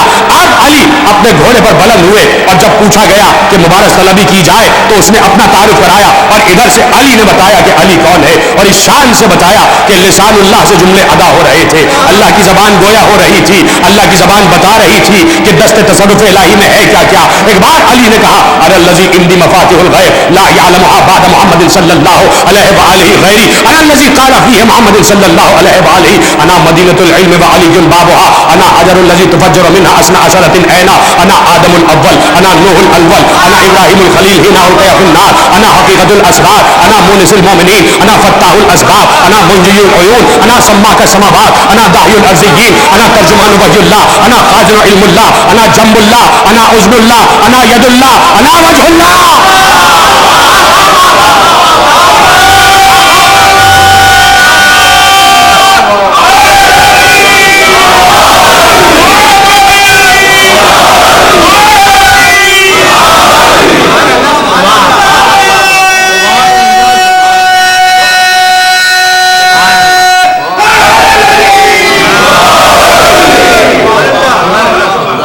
علی بتا رہے ہیں کہ اب حقیقت علی سنو، اب حقیقت علی سنو، اس لیے کہ حقیقت علی کوئی برداشت نہیں کر سکتا. یہ جملہ میں نے کوئی معمولی جملہ نہیں کہا تھا میرے عزیز. حقیقت علی کسی سے برداشت نہیں ہوتی. حقیقت علی سمجھنے کے لیے سمندر جیسی وسعت چاہیے، اور جو پیراک ہو، جو تیرنا جانتا ہو، وہی سمجھ سکتا ہے کہ سمندر کی گہرائی کیا ہے. کنارے پہ کھڑے ہو کے علی علی کر لینے سے علی سمجھ میں نہیں آتا. کنارے پہ کھڑے ہو جاؤ، سمندر کی تعریف کرو، کیا پتہ سمندر کے اندر کیا کیا چھپا ہوا ہے. جب تک علی کے سینے کا عرفان حاصل نہیں ہوگا علی کی حقیقت سمجھ میں نہیں آئے گی. اسی کی طرف مولانا روم نے اشارہ کیا، کہا تمہیں حقیقت علی کیا بتاؤں کہ حقیقت علی تو آشکار ہی نہیں ہوئی. ایک بار مثال کے طور پر انہوں نے بیان کیا کہ روستائی گاؤ در آخر ببست شیر گاوش خرد بر جایش نشست. انہوں نے کہا کہ ایک کسان تھا، وہ ہل چلایا کرتا تھا اپنی زمینوں پر، اس کے پاس ایک گائے تھی، وہ گائے میں ہل باندھ کر گائے کو چلایا کرتا تھا، ہل چلایا کرتا تھا. شام ہو جاتی تھی، اندھیرا ہو جاتا تھا، گائے کو لے کر آتا، گائے کے سال میں باندھ دیتا، اس کے سامنے چارہ رکھ کے چلا جاتا، اپنی ضروریات سے فارغ ہو جاتا، پھر گائے کے پاس آ کر بیٹھ جاتا، اس کے پورے جسم پر مالش کیا کرتا تھا. روستائی گاؤ در آخر ببست، کہتے ایک رات ایسا ہوا، گھپ اندھیری رات تھی، وہ اپنی گائے کو لے کے آیا، اس کو سال میں باندھ دیا، سامنے چارہ ڈال کے اپنے حجرے میں چلا گیا اپنی ضروریات سے فارغ ہونے کے لیے. شیر گاوش خرد بر جایش نشست، کہتے ایک شیر آیا اور وہ شیر گائے کو کھا گیا، اور گائے کو کھانے کے بعد گائے کی جگہ پہ بیٹھ گیا. روستائی شد در آخر سوئے گاؤ گاؤ رامی جوس شب آنکھوں جھکاؤ دست می مالید بر آزائے شیر، پشت پہلو گاہ بالا گاہ زیر، شیر گفت اور روشنی افزو بدے، برد ریدے زہراش دل خوش دے. کہتے ہیں کہ اب وہ اپنے حجرے سے باہر نکلا، گائے شیر گائے کو کھا چکا تھا، گائے کی جگہ پہ آ کے بیٹھ چکا تھا، گھپ اندھیرا تھا، وہ اپنی عادت کے مطابق آیا، وہ سمجھا یہ گائے ہے، آگے بڑھا اور حسب عادت اس کے جسم پہ مالش کرنا شروع کی. وہ سمجھ رہا تھا یہ گائے ہے، مالش کرتا جاتا تھا اور بولتا جاتا تھا، اے میری گائے تجھے اس وقت کیا ہو گیا، یہ تیری دم کیسے ہو گئی، یہ تیرے چہرے پہ بال کیسے نکل آئے، یہ تیرے کان کیسے ہو گئے، یہ تیرے پاؤں کیسے ہو گئے. شیر گفت اور روشنی افزو بدے برید زہراش دل خوش دے. ایسے میں شیر دل ہی دل میں کہنے لگا اگر اس وقت روشنی ہو جائے تو اس کا کلیجہ پھٹ جائے گا، اس کا پتا پانی ہو جائے گا. مولانا روم کہتے ہیں کہ علی کو دنیا نے تاریکی میں دیکھا ہے، اگر روشنی میں دیکھے کلیجے پھٹ جائے گا.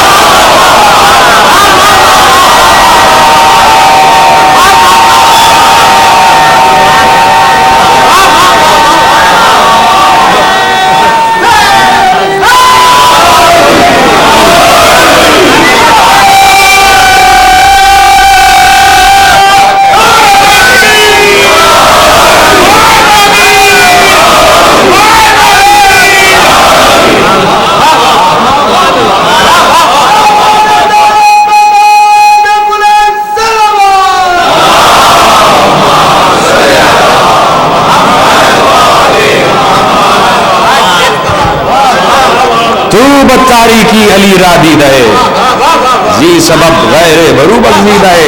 تم نے تو علی کو ابھی اندھیرے میں دیکھا ہے، علی کو روشنی میں دیکھو گے کلیجے پھٹ جائیں گے، تمہارے پتے پانی ہو جائیں گے. حقیقت علویہ کو کوئی برداشت نہیں کر سکتا. ایک جھلک دکھائی تھی کوہ طور پر،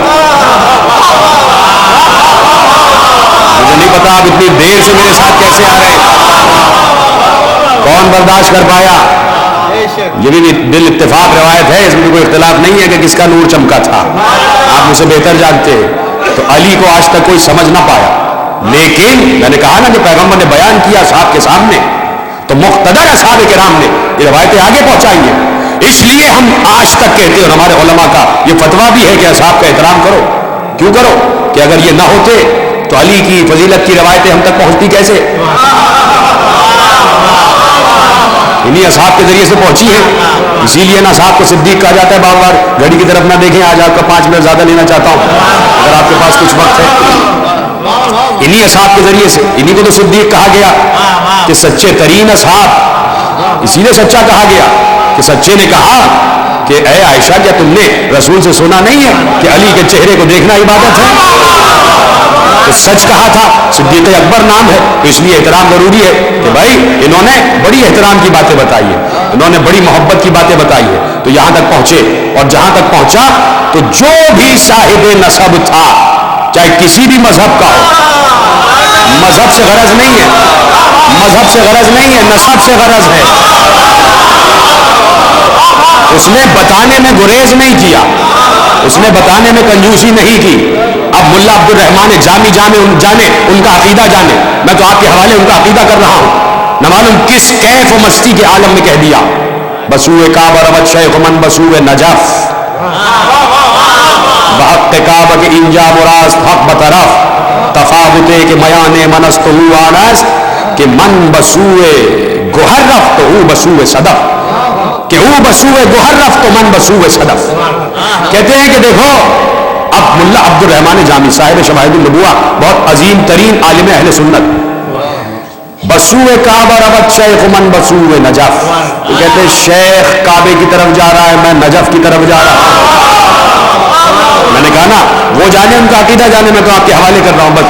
بحق کعبہ کی انجا مراست حق بطرف، اور کعبے کی قسم کہ میرا نجف جانا بالکل صحیح ہے.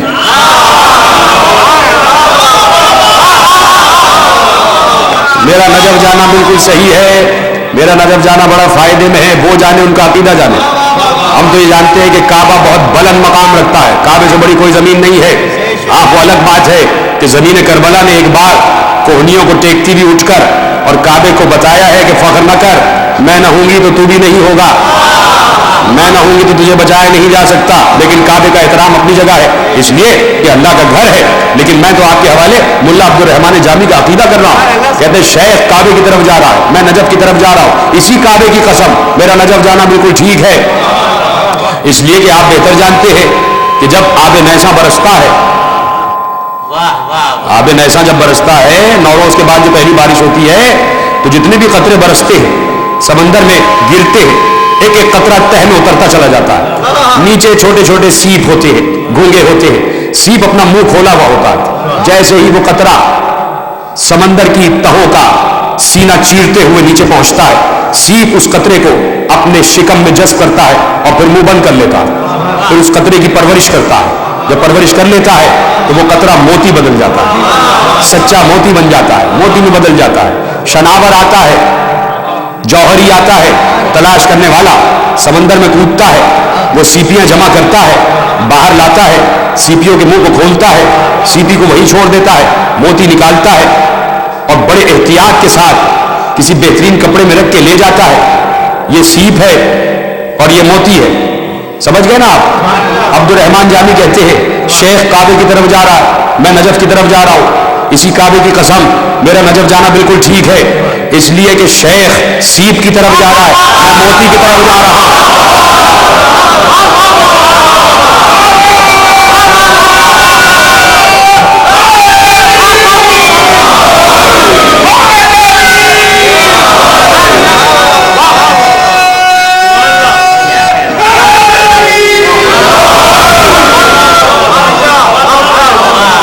شیخ سیپ کی طرف جا رہا، میں موتی کی طرف جا رہا. تو جہاں بھی سرمستی ہے، جہاں بھی جذب و کشف ہے، جہاں بھی کیف و مستی ہے، وہاں حق کے نعرے کے ساتھ ساتھ حق علی کے نعرے بھی لگتے ہیں. وہاں حق کے نعروں کے ساتھ حق علی کے نعرے بھی لگتے ہیں. صبح سرمستانہ پیر خان کا را در زدم، او سخن سر کرد از حق من دمز ہے در زدم. شیخ حیران مان در کار منو غافل کے من، بو سہا از ذوق پائے خواجہ منبر زدم. مرزا غالب نام ہی غالب رکھا، نام نہیں تخلص غالب رکھا. کیوں؟ اس لیے کہ نام اسد اللہ تھا. غالب کو پتا ہے کہ اسد اللہ ہی غالب رہتا ہے. کہتے ہیں صبح سرمستانہ پیر خان کا را در زدم، ایک بڑی کیف و مستی والی صبح تھی. میں خانقاہ کی طرف چلا جہاں پیر خانقاہ کی طرف چلا جہاں پیر بیٹھا کرتا تھا. جب آپ جاتے ہیں کسی کے دروازے پر، جیسے چاہنا یہ جملے سن لینا، شاید آخری جملہ ہو اور یہی تقریر مڑ جائے گی. اب یہ غالب کا عقیدہ ہے. کہتے ہیں کہ میں چلا خانقاہ کی طرف. جب آپ جاتے ہیں کسی کے دروازے پہ دستک دیتے، آپ نے دستک دی، اندر سے پوچھتا ہے کون، تو آپ اپنا نام بتاتے ہیں کہ میں مثلاً جعفری صاحب یا شباد صاحب یا ذلے صاحب یا جو بھی. دستک دیں گے، اندر سے پوچھے گا کون، باہر والا اپنا نام بتائے گا. کہتے ہیں کہ صبح سرمستانہ، بڑی کیف و مستی کی صبح تھی. میں خانقاہ پہ پہنچا جہاں میرا پیر رہتا تھا. میں نے خانقاہ کے دروازے پہ دستک دی. اس نے اندر سے کہا حق، میں نے باہر سے کہا حیدر.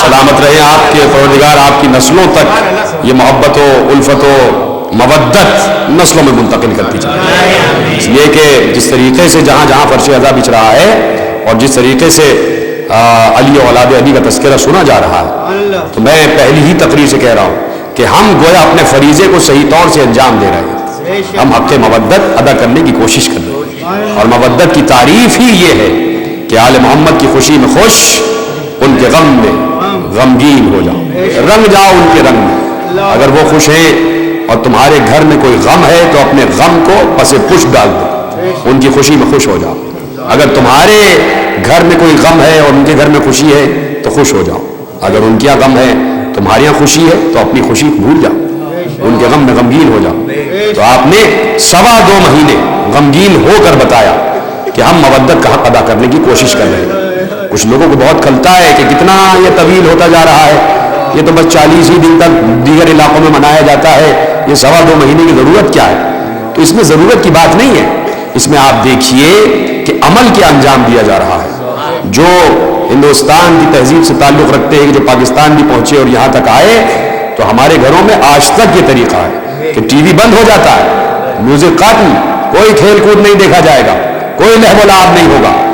2 مہینے 8 دن بعد اگر ٹی وی کھلے گا تو کھلے گا. ایک سیدھی سی بات بتا رہا ہوں. تو چلو کسی اور زاویے سے نہ دیکھو, اسی زاویے سے دیکھ لو کہ 2 مہینے 8 دن لہو لعب سے تو بچے رہتے ہو. قرآن بھی تو یہی کہہ رہا ہے نا کہ لہو لعب سے بچے رہو. تو غم حسین کو مختصر کروا کے لہو لعب کے عرصے کو طویل کرنا چاہتے ہو؟ بھائی 1 مہینے کیا ضرورت تھی روزے رکھنے کی؟ 1 مہینے کیا ضرورت تھی روزے رکھنے کی؟ اور اگر روزہ بڑی عظیم ترین عبادت ہے تو پھر 12 مہینے کیوں نہیں رکھوایا؟ ہے نا, سوال تو پیدا ہوتا ہے.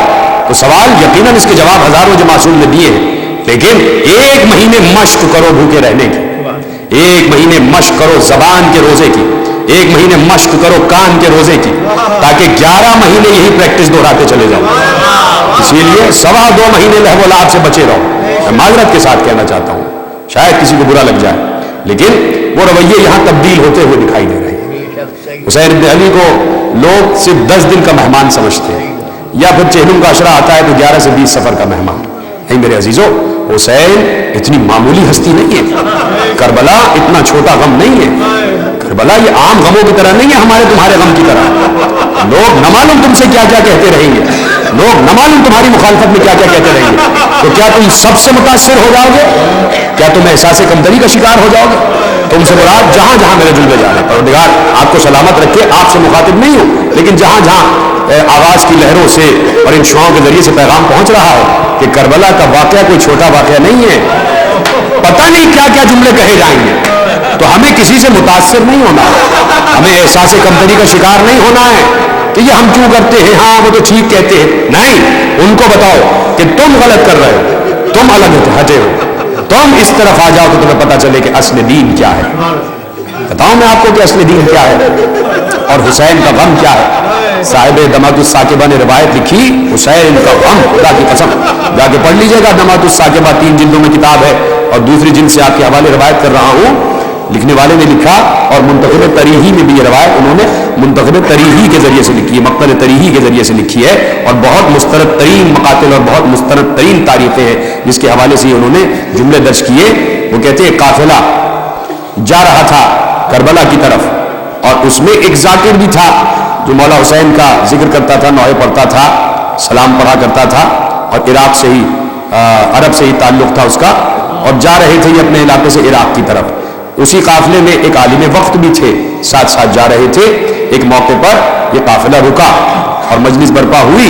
اس ذاکر نے ایک روایت پڑھی کہ دیکھو حسین کا غم اتنا عظیم ہے کہ اگر حسین کے غم میں تمہاری آنکھ سے ایک مچھر کے پر کے برابر بھی آنسو نکل آیا تو تم پر جنت واجب ہے.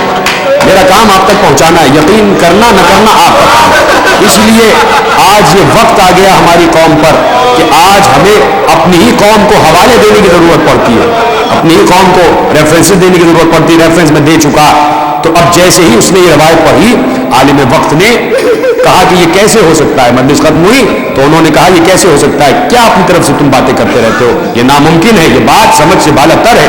ایک مچھر کے پر کے برابر آنسو نکل آئے اور اللہ سارے گناہوں کو معاف کر دے. لوگ بحث مباحثہ کرتے رہے, شام ہو گئی, قافلہ آگے چل پڑا, اور اس کے بعد صبح ہونے سے پہلے پہلے ایک مقام پر پڑاؤ کیا اس قافلے نے. اب یہ عالم وقت اپنے حجرے سے نکلے, روتے ہوئے نکلے, سر پیٹتے ہوئے نکلے, ایک ایک انسان سے معافی مانگتے ہوئے, ایک ایک چاہنے والے سے معافی مانگتے ہوئے. اس ذاکر کا ہاتھ پکڑ کے کہتے مجھے معاف کر دینا. لوگوں نے کہا کہ کیا ہوا؟ کہا یہ ہوا کہ جب بحث ہو رہی تھی اور پھر ہم بیچ میں سو گئے, تو جیسے ہی میں سویا میں نے دیکھا میدان محشر ہے, حشر کا میدان ہے, حساب و کتاب ہو رہا ہے.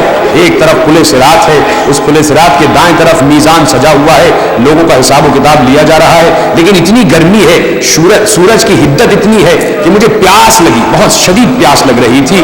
میں نے کسی سے پوچھا یہاں کہیں پانی مل سکتا ہے؟ میں پوچھ ہی رہا تھا کہ دور مجھے پانی چمکتا ہوا دکھائی دیا. میں اس چمکتے ہوئے پانی کی طرف آگے بڑھا تو میں نے دیکھا ایک بہت بڑا حوض ہے. اس حوض کے کنارے 3 شخصیتیں ہیں, 2 مرد ہیں, 1 خاتون ہے. خاتون سیاہ نقاب میں ملبوس ہے, 2 مرد کھڑے ہوئے ہیں اور دونوں برابر کھڑے ہوئے ہیں. میں نے کسی سے پوچھا یہ پانی کیسا ہے اور یہ لوگ کون ہیں؟ کہا یہ حوض کوثر ہے.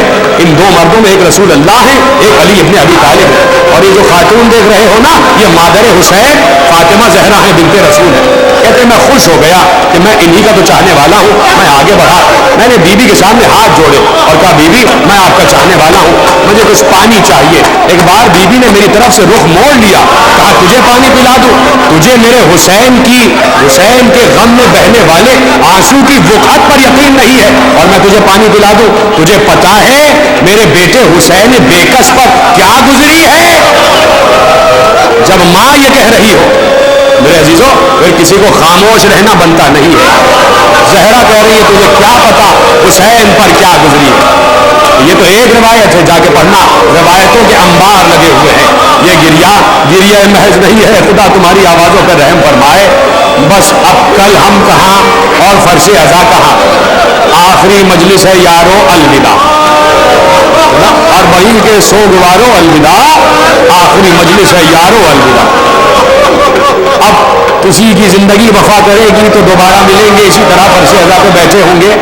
ہاں بس یہ ہے کہ الوداع کہتے رہنا, صرف حسین ہی کو نہیں, اے بنت حسین سکینہ الوداع, اے بنت علی زینب الوداع, اے بنت علی ام کلثوم الوداع, اے ام رباب الوداع, اے ام لیلا الوداع, اے زہرا کی کنیز فضا الوداع, اے ام فروا الوداع, اے حسین الوداع. یہی تو کہنا ہے نا تمہیں, لیکن جملے سنتے چلے جانا. آج کی شب تو آپ کو معلوم ہے نا, آج میرے وقت کا امام 2 پرسے لینے آیا ہے, 2 تعزیتیں لینے آیا ہے. ایک تو فرش ازا اٹھنے کی تعزیت اور ایک خود کے یتیم ہو جانے کی تعزیت. آج تمہارے وقت کا امام یتیم بھی ہو گیا ہے, اس کے سر سے اس کے باپ کا سایہ اٹھ چکا تھا نا, لیکن جب امام یتیم ہوئے ہیں تو 5 برس کے تھے, 5 برس کے تھے, اور جس وقت باپ کا جنازہ اٹھا ہے. لیکن بڑی قسمہ پرسی میں اٹھا ہے, اس لیے کہ سامرہ کوئی چاہنے والوں کا شہر نہیں تھا. ہاں نہیں تھا چاہنے والوں کا شہر, لیکن پھر بھی غسل تو دیا گیا, کفن تو پہنایا گیا, تدفین تو کی گئی, بیٹے نے نماز جنازہ تو پڑھائی, ظاہر ہوئے اور پھر غائب ہو گئے, لیکن بیٹے نے نماز جنازہ تو پڑھائی. لیکن تم نے سن لیا نا ہائے حسین کی آواز, کہ پہنچ جاؤ نا کربلا, کہ جب 11 محرم تھی اور خود جناب زینب نے روایت بیان کی, جب شام میں فرش ازا بچھا ہے تو بی بی زینب نے کہا اے شام کی رہنے والیوں تمہیں کیا بتاؤں, جب 11 محرم کو ہمیں اسیر کر کے لے جا رہے تھے تو میری نگاہ میرے بھتیجے سید سجاد پر پڑی. میں نے دیکھا سید سجاد کا چہرہ زرد ہو رہا ہے. میں نے پوچھا بھتیجے یہ تمہارے چہرے پہ زردی کیسی ہے؟ تو میرے بھتیجے نے روتے ہوئے کہا پھوپھی اماں آپ دیکھ رہی ہیں اشقیاء اپنے وارثوں کے لاشیں اٹھا کے لے گئے. ارے میرے بابا کی لاش بے گور و کفن پڑی ہوئی ہے. تو کہا تھا زینب نے سید سجاد گھبرانا نہیں, یہاں روزے بنیں گے, یہاں تربتیں بنیں گی, یہاں زائر آئیں گے, یہاں ہائے حسینہ کی آوازیں بلند ہو جائیں گی, آپ کی آوازیں بھی بلند ہو جائیں. کہ امام زمانہ کا پرسہ تو آپ نے دے ہی لیا نا, ابھی تابوت بھی برآمد ہونا ہے. میرے 11ویں امام حسن عسکری علیہ السلام کا زیارت بھی برآمد ہونا ہے. لیکن میرا دل کہتا ہے آج حسن عسکری بھی حسین ہی پر تو گریہ کر رہے ہو, آج میرے وقت کا امام بھی تو ہائے حسین ہی کی صدا بلند کر رہا ہوگا. کیا وقت تھا, یہی تو وقت تھا. 2-4 جملے کہنے ہیں, اور میں روز کہتا ہوں آنسو نہ آئے, آنسوؤں کا انتظار نہ کرنا. آج تو صرف ہائے حسینہ کی آوازیں آ جائیں, آج تو صرف ہائے حسینہ کی آوازیں بلند ہو جائیں. اسی لیے تھوڑی سی روشنی بھی مدھم کر دی جاتی ہے کہ شاید کسی کو رونے میں شرم آئے تو اندھیرے میں شرمانا نہیں. بس اس اندھیرے کا تصور کرنا, یہ تو کچھ بھی اندھیرا نہیں ہے جو قید خانہ شام کا اندھیرا تھا. اس لیے کہ جب زینب رہا ہو کر جا رہی تھی تو شام کی عورتوں سے جب میں کہوں گا تب زیارت برآمد ہوگی.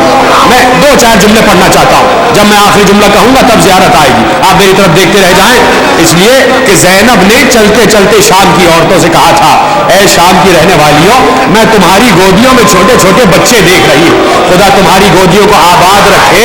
ایک ہماری بچی بھی قید خانہ شام میں, ہو سکے تو شام کو آنا, قبر سکینہ پر ایک چراغ جلا دینا, اس لیے کہ سکینہ کو اندھیرے سے بڑا ڈر لگتا تھا. تو یہ اندھیرا تو کچھ بھی نہیں ہے جو اندھیرا قید خانے میں اندھیرا تھا. جب زینب پہنچی ہے نا, جب چہلم کے دن قبر حسین پر پہنچی ہے, اب راوی کہتا ہے وہاں پہلے سے جابر بن عبداللہ انصاری موجود تھے. قبر حسین پر اپنے رخسار کو رکھے ہوئے جابر رو رہے تھے, روتے روتے کہہ رہے تھے اے حسین میں نے تمہیں بچپن سے دیکھا ہے, حسین میں نے تمہیں بچپن سے رسول اللہ کی گود میں دیکھا ہے, حسین کبھی ایسا نہیں ہوا کہ تم رسول اللہ کی گود میں آئے, جابر نے تمہیں سلام کیا اور تم نے کبھی جواب سلام نہ دیا ہو, ایسا تو کبھی نہیں ہوا. اے میرے رسول کے نواسے حسین, تیرے رسول کا بوڑھا صحابی جابر آج تیری قبر پر آیا ہے, جابر سلام کر رہا ہے, حسین جواب سلام دو. تو قبر حسین لرزنے لگی, آواز آئی اے میرے نانا کے صحابی تجھ پر حسین کا سلام, لیکن جتنی جلد ممکن ہو ذرا قبر سے دور ہٹ جاؤ, اس لیے کہ میری بہن زینب کی سواری آ رہی ہے.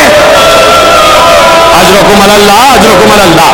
راوی کہتا ہے جیسے ہی زینب کی سواری سواد کربلا کے نزدیک پہنچی, زینب نے عماری کا پردہ ہٹایا, دور سے قبر حسین پر نگاہ پڑی تو زینب نے عماری کے بیٹھنے کا انتظار نہ کیا, کھڑے اونٹ سے زینب نے اپنے کو زمین پر گرا دیا اور کوہنیوں کے بل چلتی ہوئی قبر حسین پر پہنچ گئی.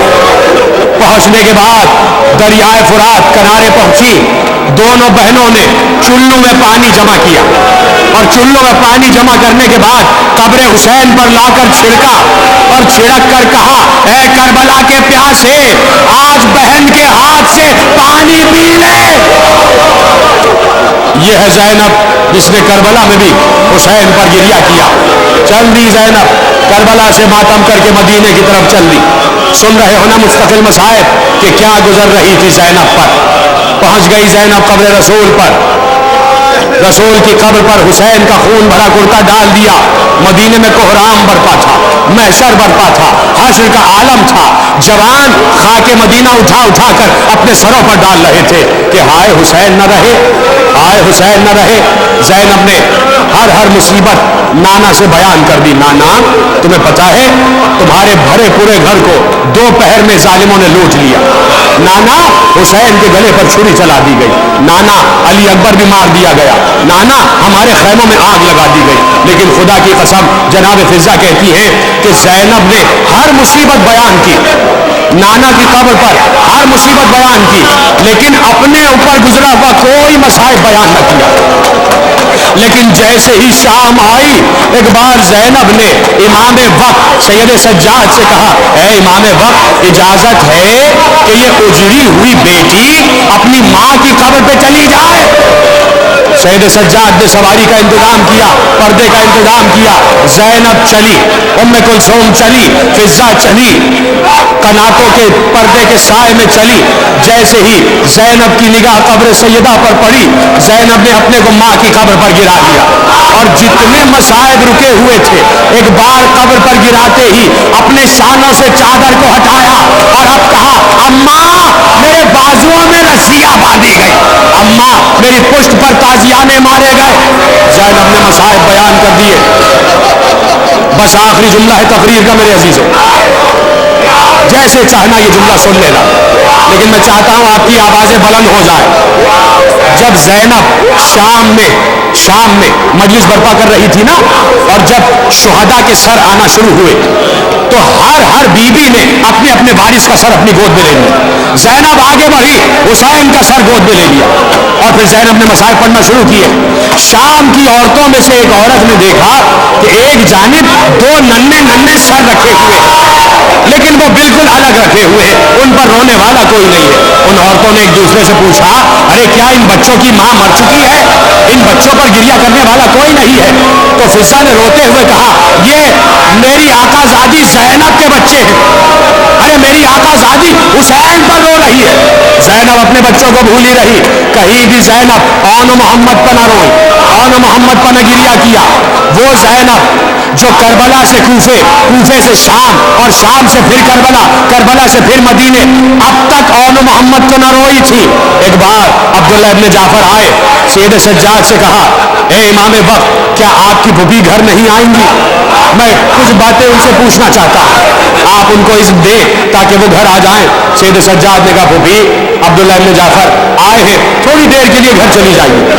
زینب نے سر پہ چادر اوڑھی، برقع اوڑھا، زینب پہلی مرتبہ اپنے گھر چلی۔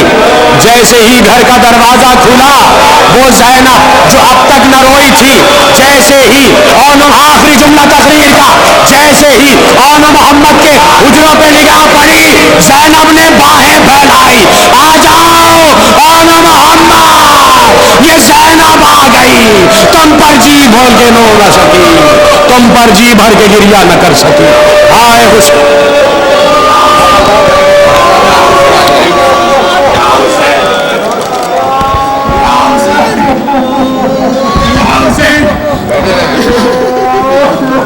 سلام خاک نشینوں پہ سوگواروں کا،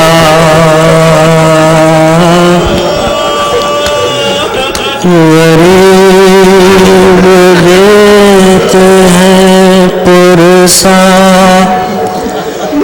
تمہارے پیاروں کا،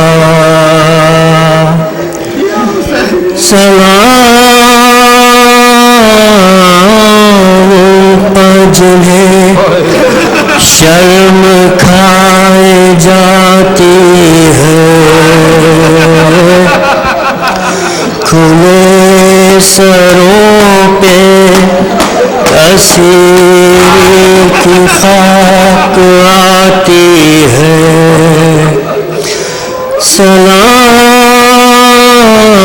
سلام اس پر جو زحمت کشے سلاسل ہے، مصیبتوں میں امامت کی پہلی منزل ہے،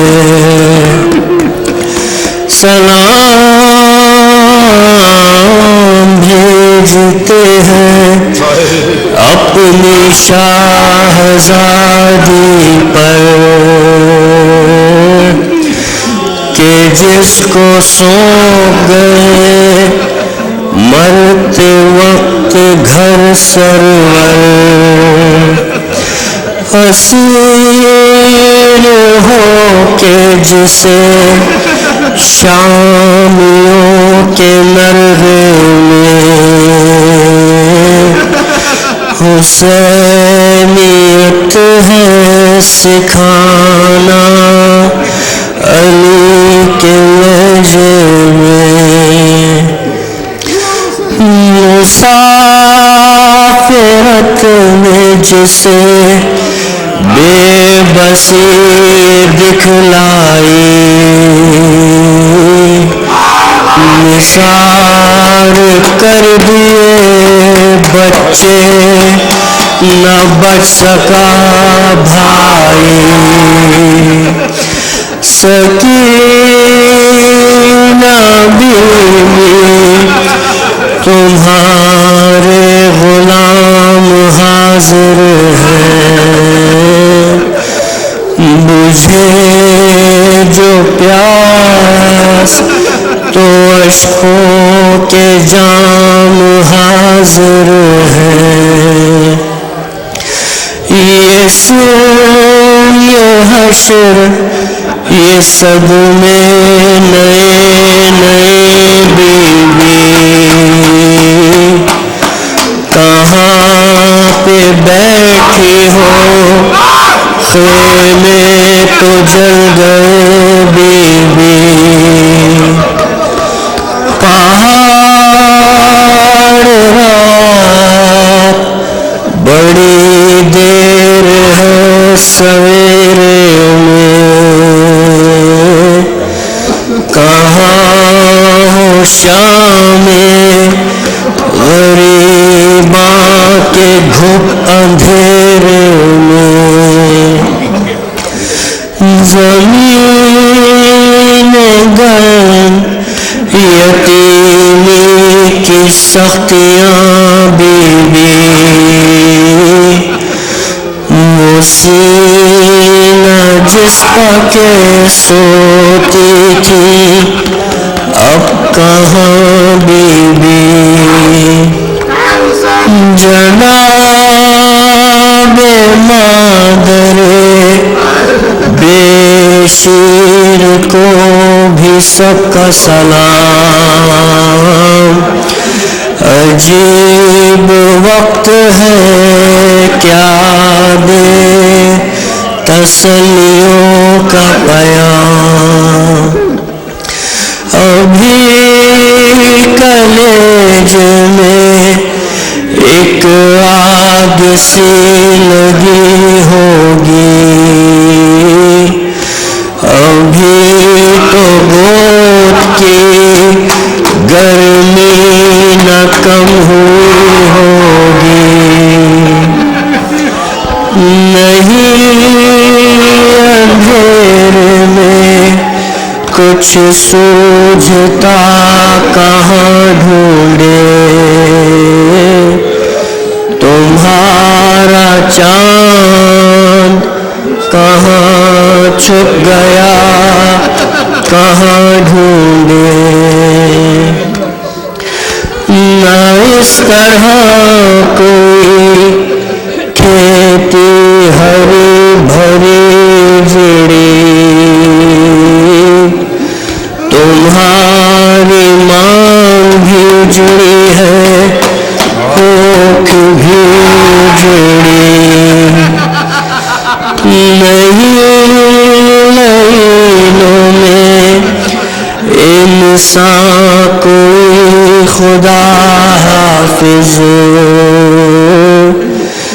درندے اور بیوارسی خدا حافظ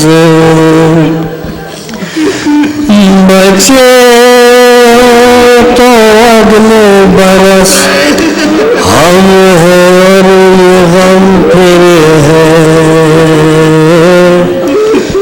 جو چل بسے تو یہ اپنا سلام آخر ہے مطلب حسین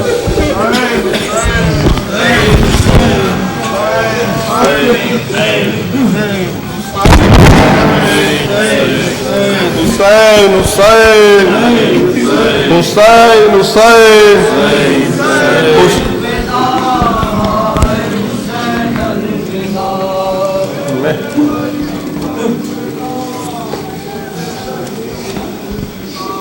ہائے حسین الوداع حسین الوداع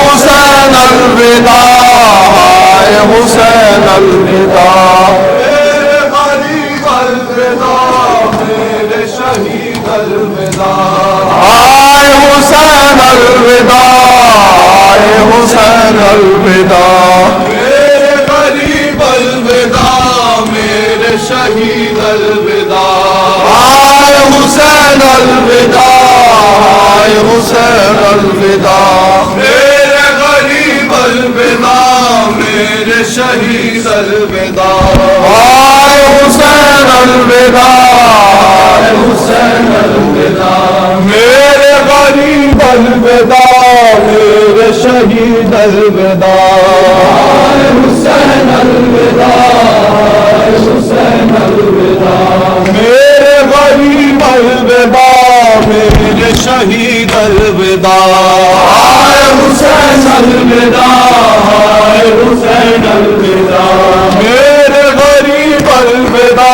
پیچھے ہو جائے پلیز، پیچھے ہو جائے. ہائے حسین، ہلکا کھولے ماتم کے لیے، ہلکا کھولے. میرے غریب الوداع، میرے شہید الوداع، حسین الوداع، حسین الوداع. میرے غریب الوداع، میرے شہید الوداع، حسین الوداع، حسین الوداع. میرے غریب الوداع، میرے شہید الوداع، حسین الوداع، حسین الوداع. میرے غریب الوداع، میرے شہید الوداع، حسین الوداع، حسین الوداع. میرے غریب الوداع، میرے شہید الوداع، حسین الوداع، حسین الوداع. میرے غریب الوداع، میرے شہید الوداع، حسین الوداع، حسین الوداع. میرے غریب الوداع، میرے شہید الوداع، حسین الوداع، حسین الوداع. میرے غریب الوداع، میرے شہید الوداع، حسین الوداع، حسین الوداع. میرے غریب الوداع، میرے شہید الوداع، حسین الوداع، حسین الوداع. میرے غریب الوداع، میرے شہید الوداع، حسین الوداع، حسین الوداع. یا حسین یا حسین یا حسین یا حسین یا حسین یا حسین یا حسین، یا حسین یا حسین، یا حسین. کربلا والوں کی زندہ سے رہائی ہو گئی، کربلا والوں کی زندہ سے رہائی ہو گئی، کربلا والوں کی زندہ سے رہائی ہو گئی، کربلا والوں کی زندہ سے رہائی ہو گئی، کربلا والوں کی زندہ سے رہائی ہو گئی، تربت بالی سکینہ سے جدائی ہو گئی، تربت بالی سکینہ سے جدائی ہو گئی، کربلا والوں کی زندہ سے رہائی ہو گئی، کربلا والوں کی زندہ سے رہائی ہو گئی. اس قدر مارے تماچے ہاشمر بدکار نے، اس قدر مارے تماچے ہاشمر بدکار نے، حشر تک کو موت بابا کی رلائی سو گئی، تربت بالی سکینہ سے جدائی ہو گئی، کربلا والوں کی زندہ سے رہائی ہو گئی، کربلا والوں کی زندہ سے رہائی ہو گئی، کربلا والوں کی زندہ سے رہائی ہو گئی. مومنوں منہ کو چھپا لو، نوچ ڈالو سر کے بال، مومنوں منہ کو چھپا لو، نوچ ڈالو سر کے بال، سربریں کا دشت میں زہرا کی جائی ہو گئی، تربت بالی سکینہ سے جدائی ہو گئی، کربلا والوں کی زندہ سے رہائی ہو گئی، کربلا والوں کی زندہ سے رہائی ہو گئی، کربلا والوں کی زندہ سے رہائی ہو گئی، کربلا والوں کی زندہ سے رہائی ہو گئی. مثل پھولوں کے چنے تھے لاش کے ٹکڑے حسین. مثل پھولوں کے چنے تھے لاش کے ٹکڑے حسین. اس قدر کمال زہرا کی کمائی ہو گئی. تربت بالی سکینہ سے جدائی ہو گئی. کربلا والوں کی زندہ سے رہائی ہو گئی. کربلا والوں کی زندہ سے رہائی ہو گئی. کربلا والوں کی زندہ سے رہائی ہو گئی. کربلا والوں کی زندہ سے رہائی ہو گئی. اصغر معصوم کا وہ مسکرانا موت پہ. اصغر معصوم کا وہ مسکرانا موت پر. دیکھ کر شرمندہ دریا کی ترائی ہو گئی. تربت بالی سکینہ سے جدائی ہو گئی.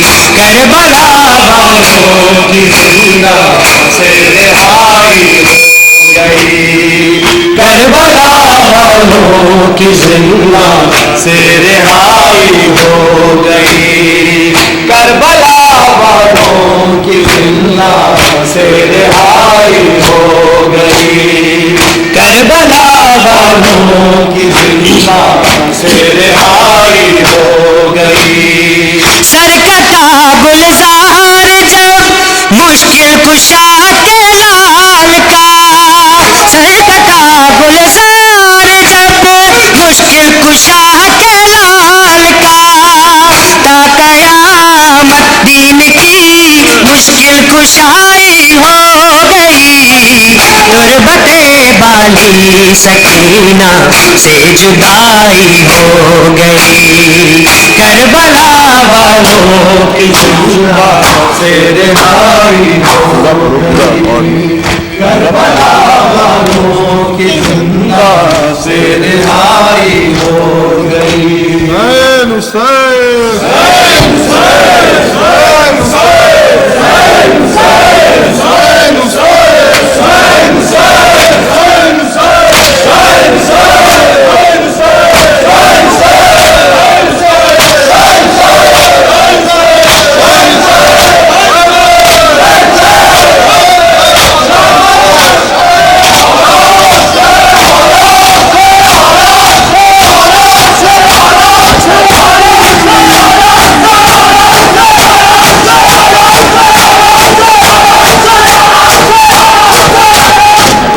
کربلا والوں خدا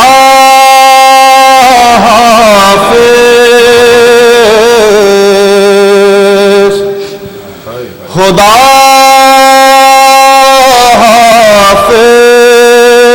حافظ ہے رخصت کی گھڑی.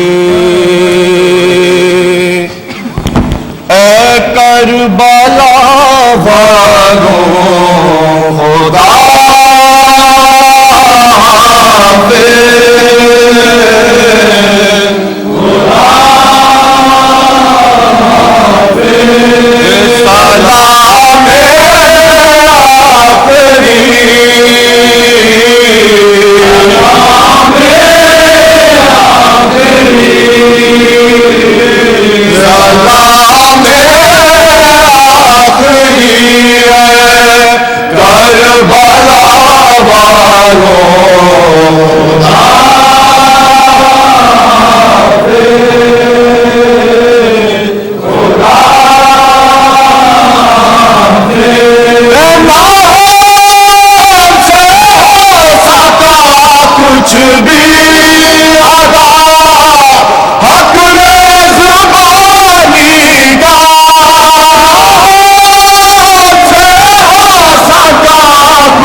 وطن کے لیے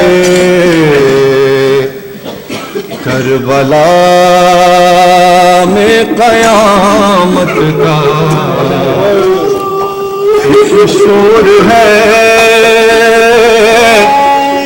قافلہ جا رہا ہے وطن کے لیے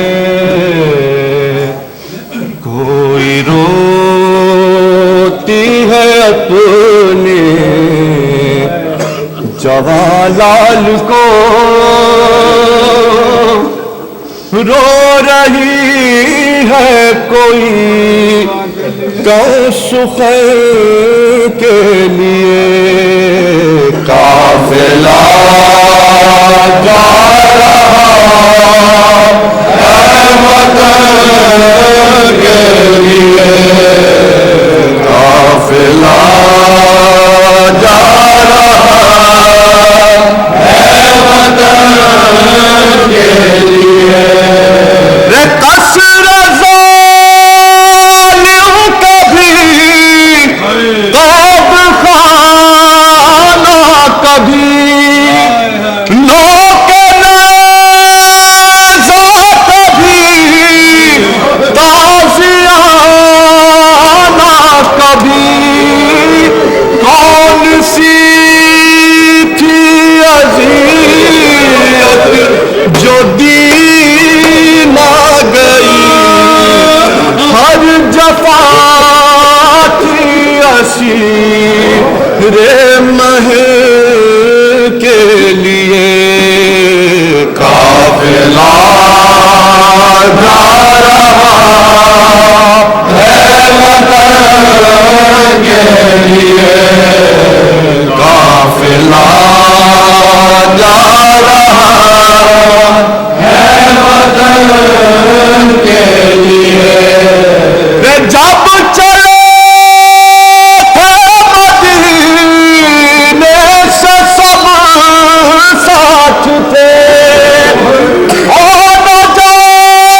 صدائے فغا اور یہ مجلس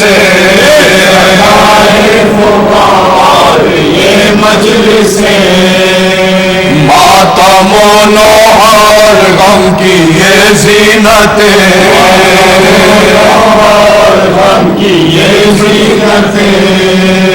چاہتا ہے یہ دل یوں ہی قائم رہے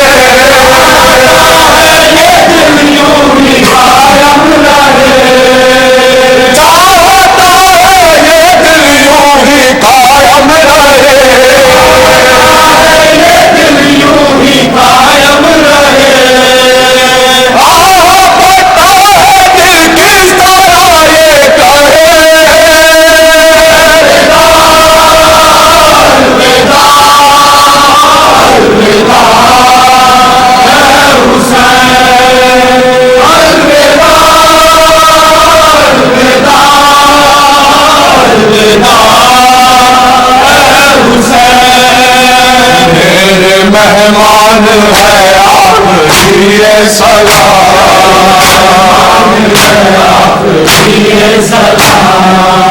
تجھ پہ قربان ہے آخری سلام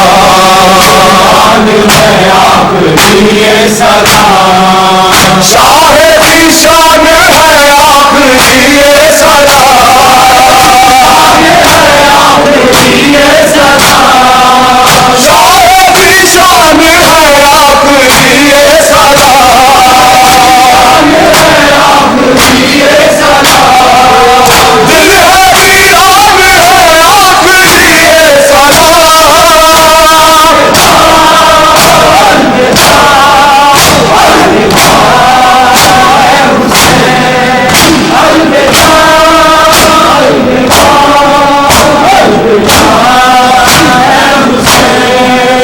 بخش دے ہو گئی ہو جو کوئی خطا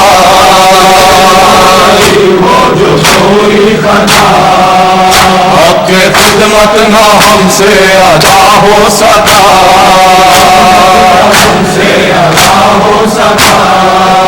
ہم یہی ہے نہ جی بھر کے ماتم کیا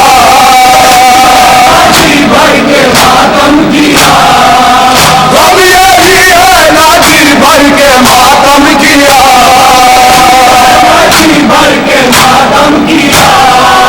تیری نوکری نہ تو اپنا سر دے دیا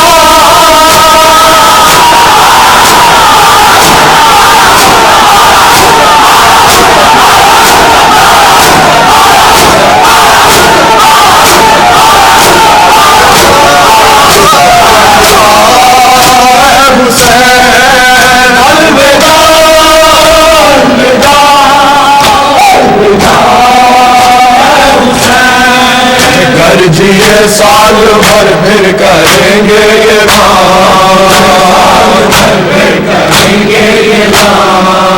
کر جیے سال بھر پھر کریں گے یہ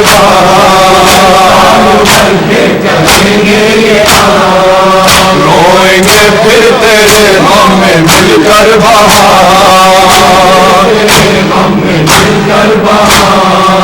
اور اگر مر گئے تو یہ ہوگا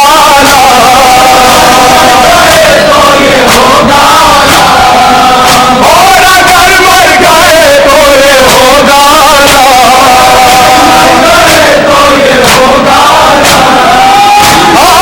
افسوس جی بھر کے روئے گا